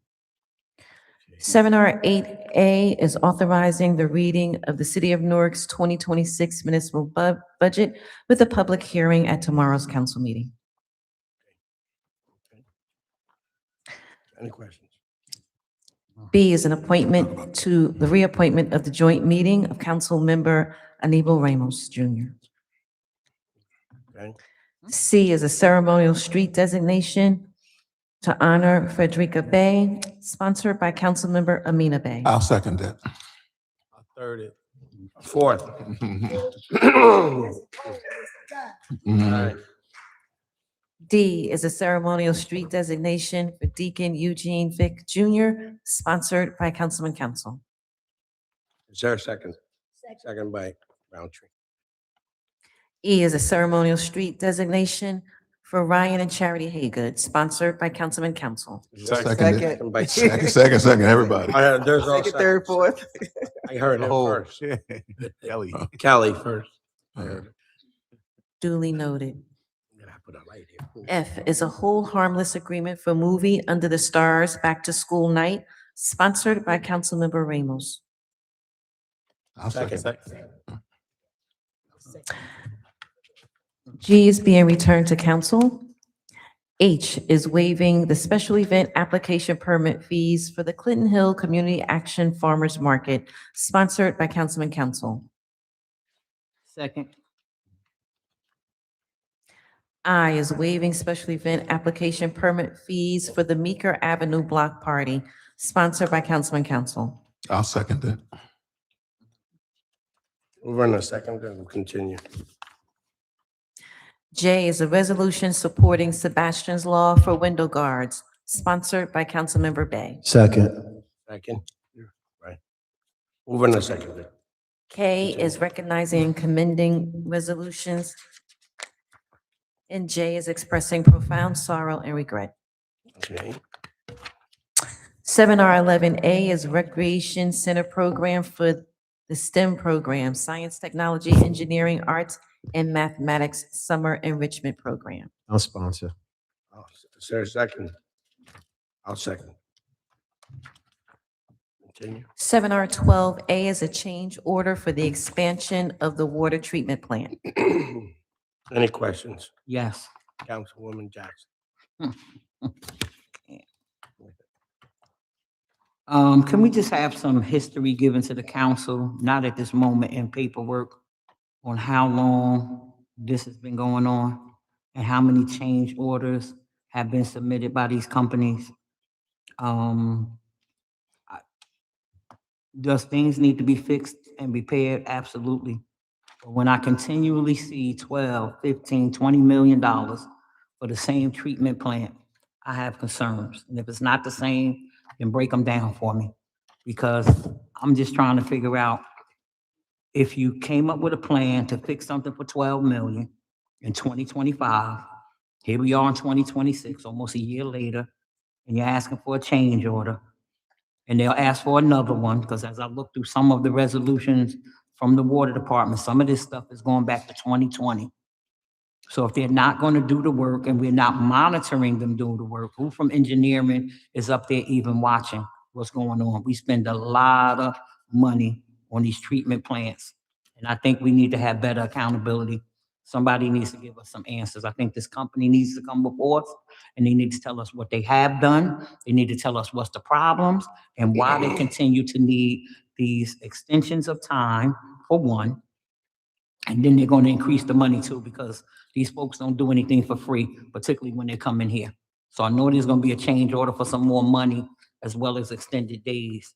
Because I've looked at some of these resolutions, and it's just beginning to be too much. We're spending millions of dollars.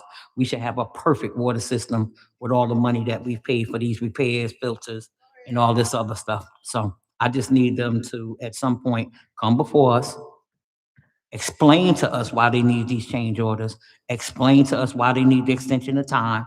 I'm sure they'll say the fire had something to do with it and the weather, but these companies know how to work with those kind of conditions, and I think they need to come before us now and explain.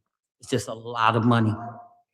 We should invest, we should reimburse, invest, but these companies cannot just blindly keep asking for extensions in time and not do what we're paying them to do. Thank you. Madam Clerk, if we can invite the director and maybe the company to do a presentation as noted by Councilman Jackson. Yes, sir. Thank you. Thank you. B is a professional service contract for engineering services. Communications. Item 8A will be deferred. B is a reappointment to the Alcoholic Beverage Control Board, Pedro Nieves. C is a reappointment to the Affirmative Action Review Council, Mr. David Carter. D is a reappointment to the Central Planning Board, Ms. Solana Miles. E is an ordinance establishing a salary for the department head serving in dual positions of Director of Water and Sewer Utilities and Director of Public Works. Any questions? Yeah, Yes, Councilman Kelly. Madam Clerk, did you say you were deferring 8C? A is going to be deferred only because Mr. Familiar didn't appear before the council. Mr. Carter? 8C as a committee? No, they're reappointments. Reappointments don't have to appear. Reappointed. They're going Oh, it's just forward. this one. Right here. 8C, we're cool with. All of those are going This forward. one. They're all reappointments. Yeah, they served I already. want to sponsor 8C. And I just have a question on E, Okay, go ahead, Councilman. and it's not a personal. Who is Go ahead. Go ahead. the sponsorship for 8C? You indicated was Councilman Kelly, and I think She they said second. That's it. Mhm. Yeah, we. Okay, just in regards to 8E, Excuse me, Council President, Council Member Jackson, it's a personal item we'll discuss in executive session. That's executive. oh, okay, yes, sir. Okay, gotcha. F is an ordinance amending and supplementing cannabis by amending Chapter 2, Cannabis Establishment, to add subsection micro consumption, amending Chapter 2, Manner of Operation, and armed security and Chapter 14 license fees. I'll sponsor. Is there a second? Councilman was supposed to Second by say. Ramos.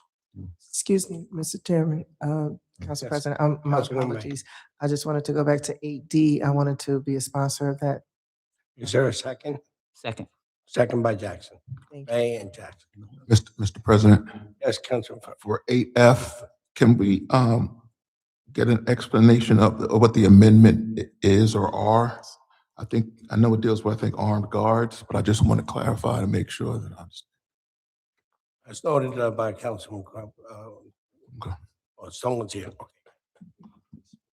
Good morning, Council President, council members. Benaya Walker from the Office of Cannabis and Special Taxes. So regarding the amendments that are being done for the armed security, we currently have 24-hour security for all the dispensaries running. We're gonna be dropping the 24-hour security to just have them there for when they're operating. So, because it's killing the businesses with the 24 hours. So moving forward, everybody's just gonna be having the armed guards for when they're operating, and then they're just gonna have like their locks and cages for when they're closed. The other question, did I answer? But that answers the question. I do have a second question, I guess, because I thought there was more to it. Does it change the fee not structure, but fees are now every 2 years instead of every year? Is that what this does too? Yes, we're also gonna be changing the fee structure to mimic the rest of the business licenses downstairs in B17. Everybody is every 2 years. As of right now, we're currently being paid out every year. So I believe it's biennial. Yeah. That's what it's gonna be. So every 2 years, everybody has to make their payment. So if you're a micro business, you originally pay your $1,500 every year. It's gonna be $3,000 every 2 years. So that just conforms with everything else that's going on? Yes, just That's to why. match the Okay. rest of the business office. Okay, thank you. Okay. A question. Are these armed guards, are they in compliance with, are they registered with the city of Newark as an entity? I mean, how do we know who these individuals are? I mean, are they specials or who are they? As far as I know, there is. What training, I mean, I would like to know what training do they have in this area? Because this is very important. I mean, this is the question. They're just gonna be SORA certified, just like everybody else is downstairs or in Okay. our business, in our building that comes in and Right. out. Just still wanted to know that. Oh, okay. Okay. G is an ordinance authorizing the mayor and/or his designee to execute the sale and transfer of city properties.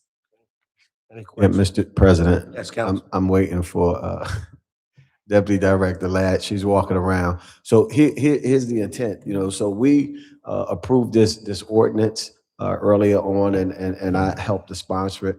I believe it's a win-win ordinance in terms of ensuring that we are allowing local developers to come in and develop property and be able to either sell it at 50% AMI or rent it out at 50% AMI. Some of the issues that I have around it, I think it should be very intentional about local developers and making sure that these properties do get in local developers' hands so that we can have proven track record that we're supporting local developers. We are also supporting low and moderate areas for rent and ensuring that we're building capacity for home ownership.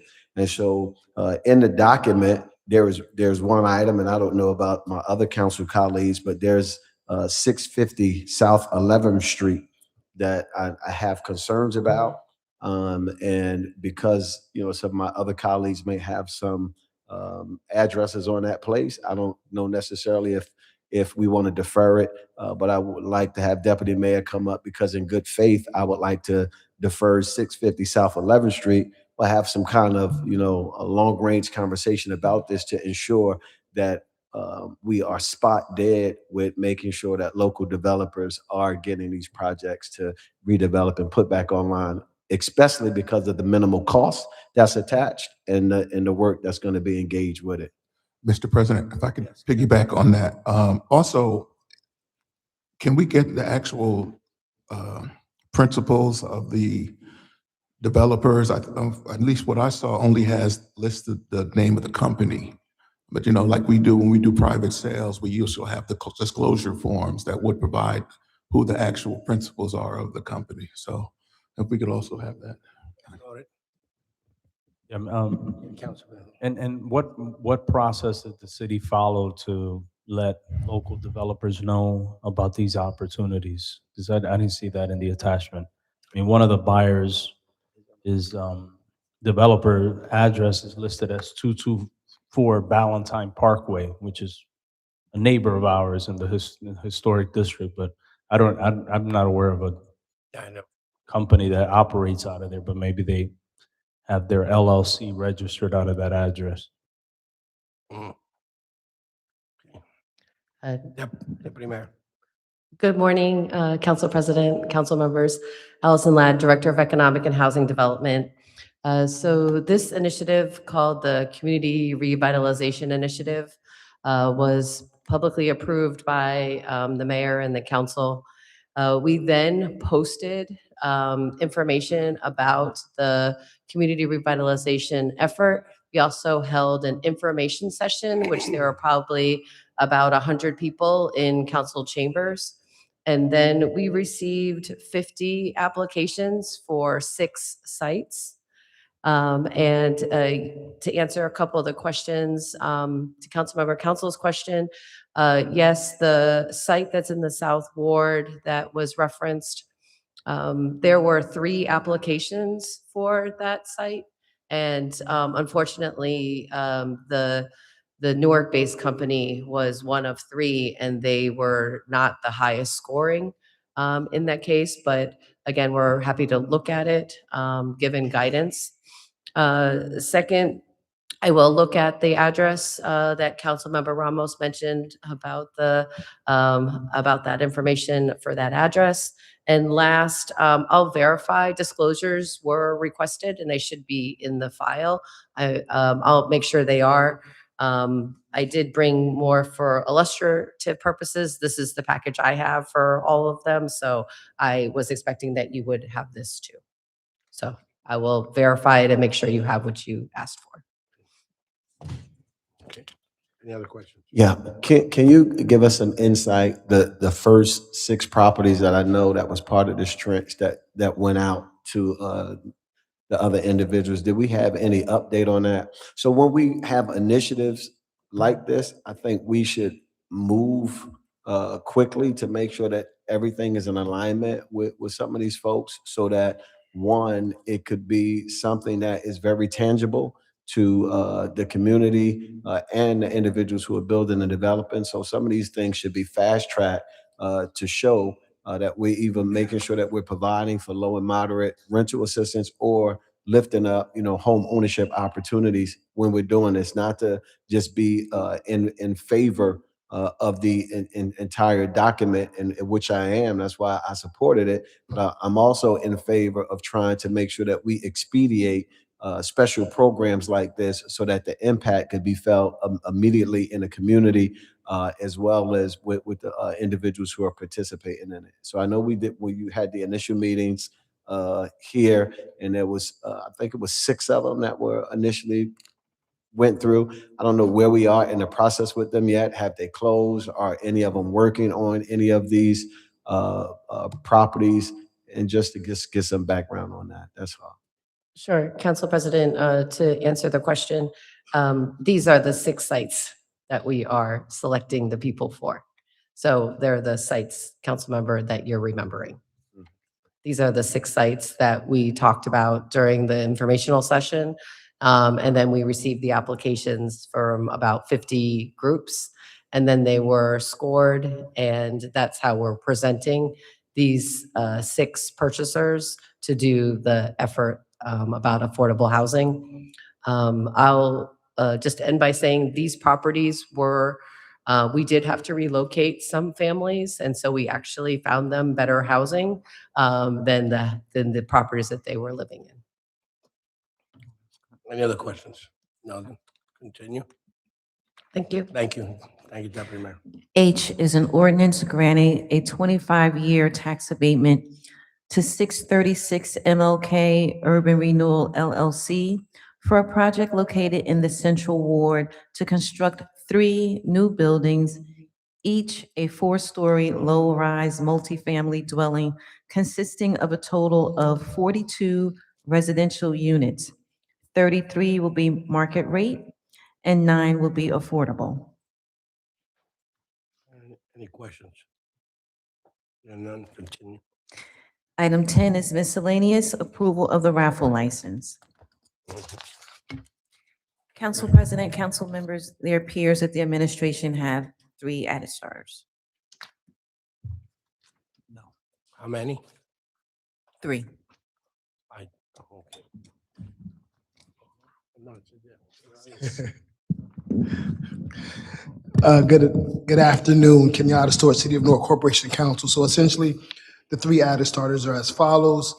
The first one, the letter star number is 26-1053. It's essentially a settlement for $54,000 to pay the cost. The name of the company is Jack Dohan, which is essentially the company that helps us with our sewage, clearing the sewage when it comes to sewer trucks. It's a vendor that we've used. I don't know the original amount, but they went over by $54,000 for work that they've already done. I can get you the details about what the original contract was later today. The second one is 26-1052. So essentially what that is I'm not sure if you remember, but maybe about 4 months ago, give or take, we put forward a container fee ordinance some time ago. There had been some litigation in reference to it. The litigation was based on the fact that they said essentially we were targeting certain areas. What we've done is we had a study conducted, essentially that gives us information on why we need the actual money when it comes to containers. In addition to that, it also addresses automobiles as well that are left on the port as well. Essentially what we're doing is we're creating a fee, and the purpose of the fee is to help us with some of the issues that we deal with when it comes to the fact that in Newark, we have an additional issues with roads, additional issues when it comes to public safety and things of that nature. As you know, we have to have trained our police and fire when it comes to the port, and all of the above that has led to, of course, as you know, the unfortunate loss of 2 firefighters here in Newark. So that's the purpose of that. What we're doing is we're asking you to send it over to the planning board so they can consider, when it comes to the master plan. The third one is 26-1055. And essentially what that is it's a compliance, it's for property compliance for us. Essentially, as you all know, we've been dealing with bad landlords. And unfortunately, through the history of us getting,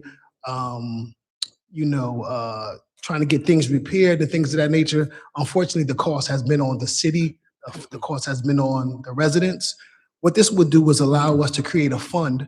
And whenever we sue these landlords for these issues, it would allow us to get attorney fees when necessary, of course, pay for the additional staffing that's associated with the task force that has to go out. But most importantly, they'll also give us an opportunity to help the residents who live in the conditions to actually have money to address the repairs. Some of those folks are doing repairs themselves, trying to take care of it themselves. And unfortunately, we find ourselves in a space where, we're paying for all of the work. The tenants are paying for the work that they're trying to put in, but the actual landlord or the property owner is not. So this will give us a fund so that when we sue them, fortunately, we'll be in a space to help those folks out. 2 quick questions. Go for it. How much are we charging per container? It's based on the study. Basically what happens is after the container is there, after 30 days, it depends on the size of the container and things of that nature. Question in terms, we should compare some of the container fees to other ports, in terms like the Port of Long Beach has a structure with the city of Los Angeles where they both they're both sharing the same revenue because a part of the port of Long Beach, where cars come and all the other, we need to look at what their costs are because I think we should be comparable to what they are. Yeah, so I think we're essentially, less than what they are. in the actual assessment, which will be attached to the actual ordinance uploaded, it talks about cases that have taken place throughout the nation in reference to containers and things of that nature that gives you details and does a comparison. And then one question, sir, on the property compliance? One question on the property Sure. compliance? Okay. Sounds good. But in regards to helping tenants, when code enforcement comes out now, currently, they make the tenant do a OPA request for a copy of the inspection report. So that when these tenants are going to court with all of these violations, most cases, they do not have the inspection report that states. With them, you're what saying? Yes, sir. Mhm. Because we're making them do an OPA request. In this property compliance, since I hear the gist of it is to get the property in compliance as well as assist the tenant. We need to change that. When the code enforcement officer comes out, and you know I have my concerns about that, but we're doing a little better. But I think we need to know the law better to assist the tenant. Because when there's violations that violate not only city ordinance, but state ordinance, we need to be in tandem with that in the court with the tenant. So my question is, the code enforcement process needs to change. Every tenant should have access to the code enforcement report. So that when For their unit, you're saying? yes, for their unit, because when they're going to court to fight, Mr. Pennington, only because you're sitting there, to fight Mr. Pennington, the owner, and they don't have, only because you're sitting there, sir. Because they don't have that report that says they got a leak in the kitchen, a leak in the bathroom. I know they can't put on the report that there appears to be mold, and that's where we need to get our health department a little bit together. Because the average tenant doesn't have the $400 or $500 that it costs to get that mold remediation test done in the unit to prove it. I mean, you know, we've had different reports from different code enforcement officers. Oh, that's not mold, this is mold. There are things that's mold mushrooms, there are things that's mold foam that come, and there are mold trees that come through people's apartments. And we need somebody from the health department as well. So if we could, in this property compliance, include that when code enforcement goes out, that those reports be ready within a reasonable time, so that when the tenant goes to court, they have that proof. Because what is happening, because I've been advocating, and I still do, allegedly, the tenant is going in without that proof that they're living in an inhabitable condition. And there have been times when we've deemed that, like we did at the property at 279 Clinton Place. We had our electrician and our other guy come out because the gas had to be shut off, the electric had to be shut off because the boxes were sparking. So those reports needed to be readily available for those tenants, two of which were Section 8 tenants. And we need the Section 8 inspectors to be on board with that. But the lady at the second floor was not a Section 8 tenant. And when she went to court with the landlord, we did not have ready for her our City of Newark code enforcement report that would have showed that we had to come out and order the fire department and PSE&G in order for that electricity to be shut off. They had to shut it off, unfortunately, for safety issues. So we need to let the tenants have that backup when they go to court, to let the judge know that the owner is violating major stuff that is really a 24-hour repair. And I'll say it on the record, thank you for your diligence, City of Newark, in getting that done. It took us a little while. We left people in that home for over 30 days with no electricity. They didn't have a choice to move someplace else, which was very, very unfortunate. But we do have to do a little better job assisting the tenants, proving their cases when they go to court. particularly when we're getting involved. Okay. Mr. President, just a question in terms of the process for the property compliance. So how does what is the process for a tenant to have access to the fund in order to deal with some issues with their apartment?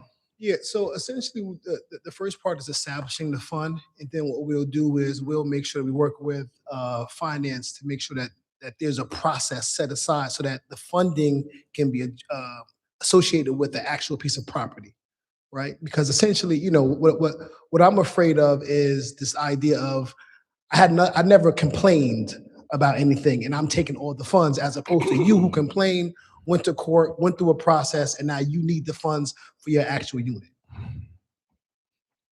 Okay, so the actual process is not included in the ordinance at this point? For the tenants, no, but the essentially tenants. that's the next step. Yeah, Mr. President. Yeah, I do believe it needs to be drafted out, more calculated, more discussed when you're talking about some kind of process like this, because you definitely want to be intentional about what's happening, especially in a rent control area, and having alignment with folks being able to go through the court process, being able to evaluate what's happening and what's going on.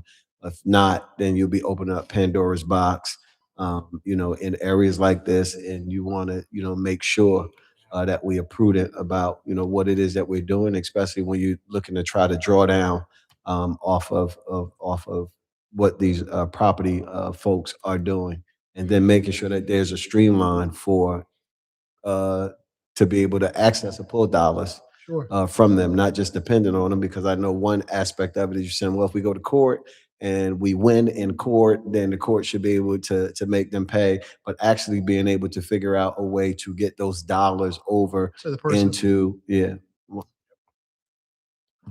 And if I could add one more thing.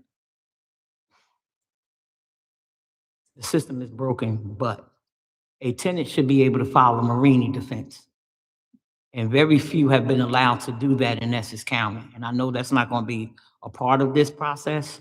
However, if the tenant is in a Marini defense case, and there are several out there, because I've assisted some folks in doing that, there will be a pot of money that the court makes the decision as to whether or not that does or does not go back to the landlord. I had a particular tenant on 17th Street. The landlord refused to fix the water heater. She had been paying into the Marini defense going into COVID. She had about 20 grand sitting there. I told her, take that money and go buy her a water heater, call Home Depot, let them come. I told her, yes, I did. I wasn't a She council. told her before she was a council Yeah, person. I was a Amen. councilman.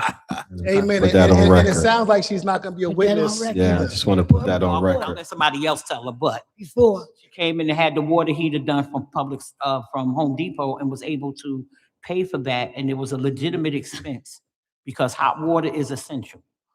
So she was able to take that receipt, and the judge did deduct that almost $2,000 from the rental pot. So I think if that could, well, you can't, but in our legal services, who's not helping nobody, but I'll just say it.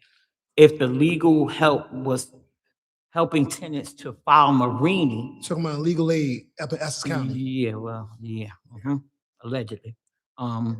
If the tenants were getting the legal help, we could take this compliance and there would be some dollars to be used for the repair, if you get what I'm saying. So if I'm in the unit, I'm paying $2,000 a month, I pay my rent into the Escrow. court coffers, right? And I have $7,000 there, and I have leaks that are going on in my apartment. Now, it could take care of that, but then the landlord got to take care of the roof, and that's where code enforcement comes in to cover what the issue of the leak is. Because a lot of times it's the roof, a lot of times it's the black bathroom in the unit above me that caused all of this that's going on. So just wanted to say that, but then also probably with councilman counsel / commissioner counsel's assistant, when the tenant is a subsidy / Section 8 tenant, the housing authority, DCA, is paying that major portion.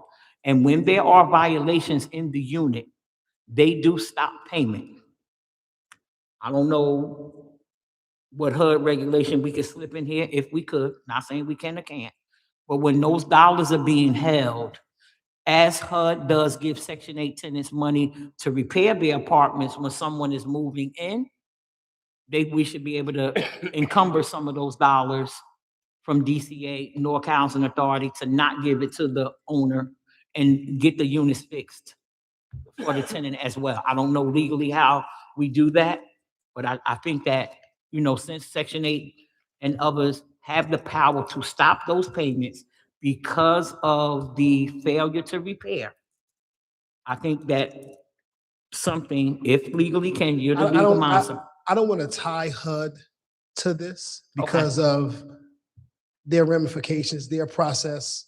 And what I don't want to do is I don't want to put the tenant in a situation where I'm putting them at a disadvantage from something that HUD is supposed to do for them.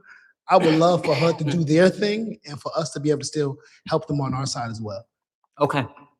I just don't want us to be double paying a landlord who is not being compensated by HUD because we want the repair done. And then HUD turns around because they did fix it with our money and gives them that 5-6 months, that $10,000-$20,000 back. And the repair wasn't done by the landlord. It was forced by our ordinance, if you kind of get what I'm saying. I understand. So a little tricky in there. I mean, I really don't want to harm homeowners, but those who don't follow the rules and regulations and people are living in other conditions that none of us would live in, I don't think we should compensate the landlord with a double hit. I agree. Paying for the repair. And then, so I don't know how we fix that in there, but I think somewhere we should, you know, without HUD, we should do that. Exactly. What was these the only three added starters? I was looking for 26-009 and 26-037. 27, 26 26, 1009 and 26-1037. That should have been. you know what?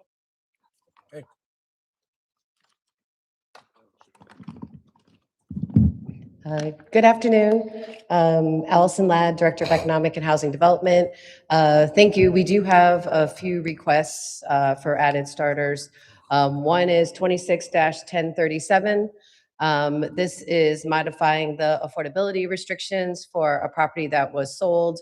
There was no definition of affordability, so we're actually defining the affordability so the property can be sold to a new homeowner. I believe that was one of the items, Councilmember Council. Second is the approval of the CBA Aspire for Brick. This is the new development on Bergen and Clinton that they've already started construction. They have Aspire funding, and so they have been able to work with the community and with the administration, and I also believe with Councilmember Council on the benefits agreement. What they're going to provide is three main things. One, they're going to be holding a variety of block festivals and events to ensure that the community is aware of wellness activities within the neighborhood, and also that there will be some services that are directly on site. Second, they will also be providing some training for the various community representatives. And third, they are going to also provide multi-purpose space for organizations to have meetings at no cost. So that is what they're doing. We did have to, in this item, spend more time with the developer of Brick, because at one point they did ask us to waive the CBA, but that wasn't a policy position that we were taking in the city. So we were able to get some additional benefits out of the project. So that is 26-1009. Another item is, and I know that a council member reached out to me about this. There's an adjacent property sale, 26-0922. This is a property in the East Ward, and we were able to get to an agreement on the price. And so that is something that we'd like to have considered. Another one is also in the East Ward. This is Brian's Maid address. The developer is Maria and Maria. This one is not in Legistar yet, but it will be today. And the last one we have is the lease for the temporary first precinct. So you might remember we have a temporary first precinct near the Office of Violence Prevention and Trauma Recovery. We do need a lease to enter into with them, and that would be the last one. And we'll be sending all of the materials to you today, so you have everything that you need. And all but one of them are already in Legistar. Thank you. Okay. Yeah, Mr. Chair, I would like to sponsor 26-1009 and 26-1037.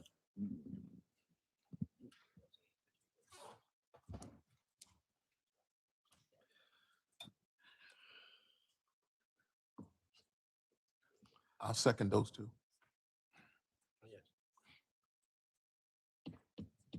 So, Mr. President, just learned some information that there is two other items that are, and I use the word urgent.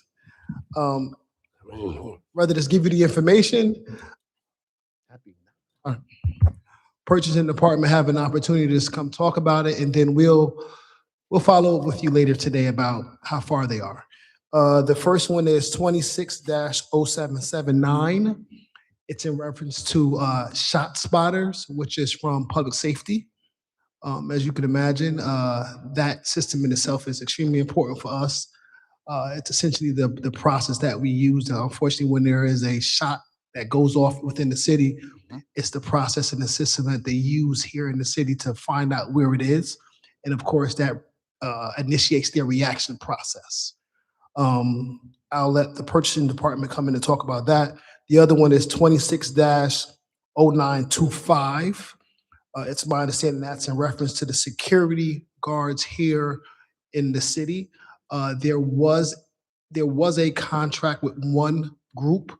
There was a bid that went out. From what I understand, that bid, the group that responded could not fulfill its obligation. As a result of that, we had to go back to the original contractor, and this emergency contract will address that time period, the gap period, so that now the new contract will start, I think, in September. So this contract will address that small space of time. So I'll let the purchasing department come up if you need more details, or if you would prefer me just have them send you a document that explains the details for purposes of time. Is this a new shot spotter system we're purchasing or upgrading? I believe it's the same company. Same company, is just that for additional time. Oh, I don't understand. Additional, okay, so, it's a contract time. Yes. And we need to okay, got you. I'm good now. And I will say that because of our summer schedule, with the small amount of meetings throughout the summer, unfortunately, some things get caught up in the mix. So I will say that, this isn't a situation where I'm going to put too much pressure on the actual departments. I know folks are trying to do the best they can based on, when the agenda closes and things that's happening throughout the city. So what I would prefer to do is send the council a document that explains both of these two items in more detail, so that, you all can have it and you can appreciate it at a different level before tomorrow. I appreciate it. Council President, Yes. if I may, if we can get, is there some document or some information on all of the adder starters, just a little detail, not much, but just a blurb, if we can get that? Sure. Appreciate it. Thank you. All right. I'll second that. Second. Thank you.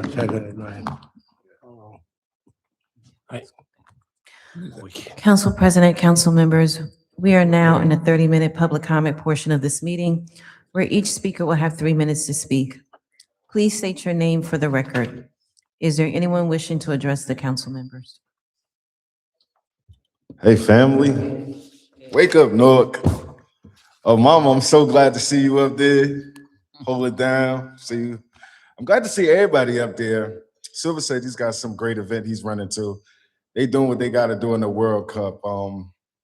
USA didn't win. Shout out to America's 250. I don't know if anybody else said it. You know, I'm a patriot, so definitely celebrate us. You know, we still a young country. We still got a lot of learning to do. And I'm just so proud of us to keep fighting. We need a program to get me back. You know, a lot of us couldn't afford to stay here. I work right in the city and couldn't afford to stay, couldn't have my own. I don't know if I've seen a lot of studios coming up, but you know, we need to maybe check in some studio apartments because young men need to have their own space. You know, they just shouldn't have to live with somebody or room and shack. You see what I'm saying? As well as these jobs, being able to pay for that, you know, in the city. And yeah, Kelly, I told you we should have had a storage facility or something up there, right? And it is terrible how it just looked like that on South Orange Ave. But Crump, you know, she didn't want to say it, but it sounded like those people are holding our city hostage. Okay, that's what it sounds like. When they refuse to build, it sounds like a hostage situation. And then they start flipping it over. Unfortunate. Council know about that. That ain't the only area these people are doing that, I'm sure.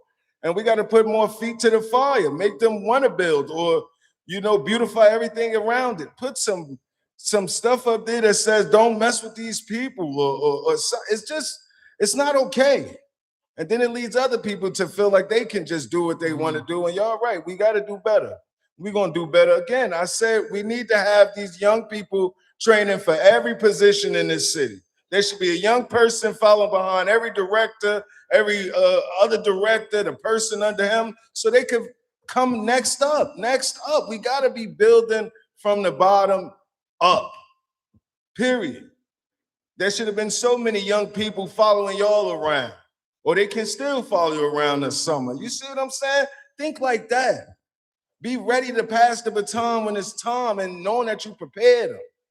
Okay? I should be following Miss Daniels around. Okay? Something.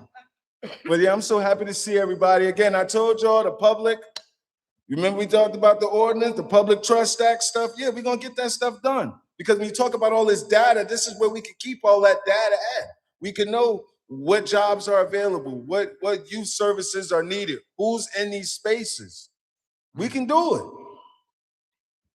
I believe in you, Newark. Thank you. Thank you.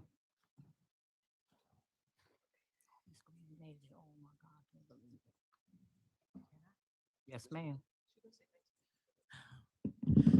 I guess it's afternoon now, right? Good afternoon. Yes, Good ma'am. afternoon, council. Good afternoon to all the city workers and all Newark residents. Before I say what I came to say, I'd like to give a shout out to the workers of DPW who come out and work very hard and pick up everybody's slack, okay? My 4 at-large council members and my South Ward councilman, I came to appeal to you to ask the administration to please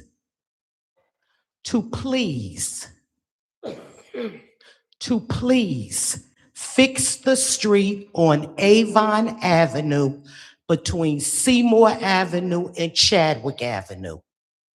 It's only one block, and it is the block that is in front of Avon Avenue School, and it is a hot mess, and it has been for several years now. If you go up there right now, the street looked like it was hit by mortar shell. And they can't say it was because of the snow last winter. It's been that way for several years now. And over the past couple of years, they've come a few times and done the fill-in thing. It does not hold, it does not last. And I welcome many of you to ride up there and take a look for yourselves if you think I just came down here today because I had nothing else to do. All right, and enjoy the rest of your summer. Good to see you, Ms. Green.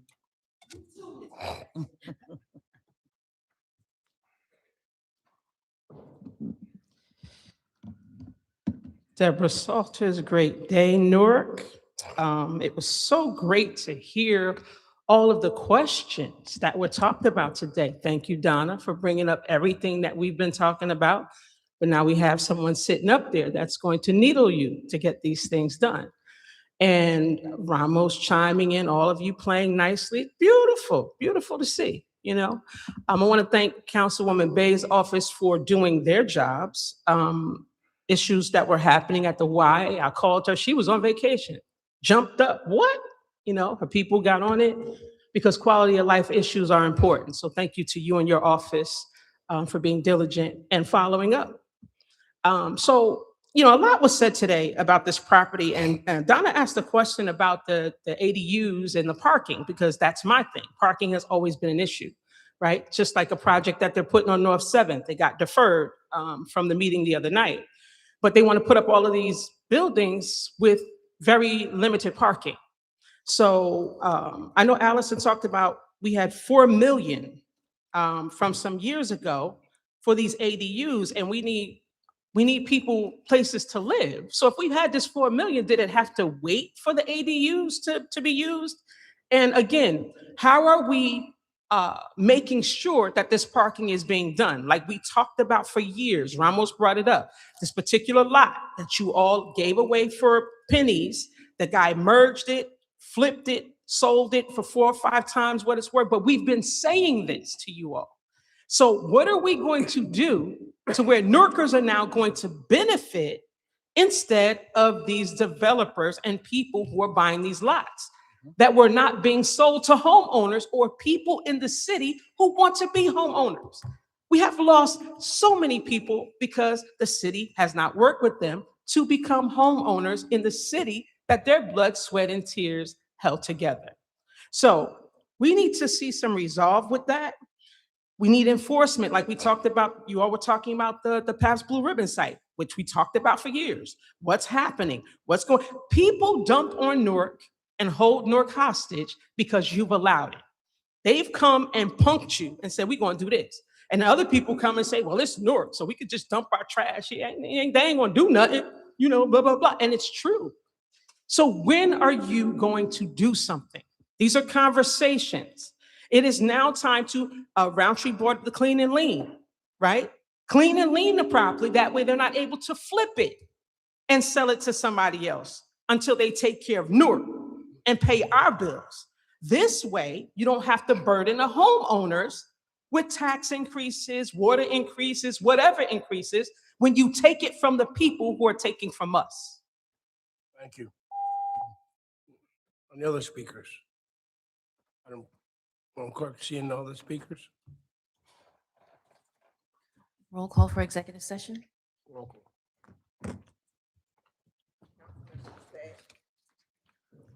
Yes. Yes. Yes. Yes. Yes. That's your first official vote. Yes. Yes. That's my first actual meeting. Yes. First meeting was Yes. Yes. another day. I was like,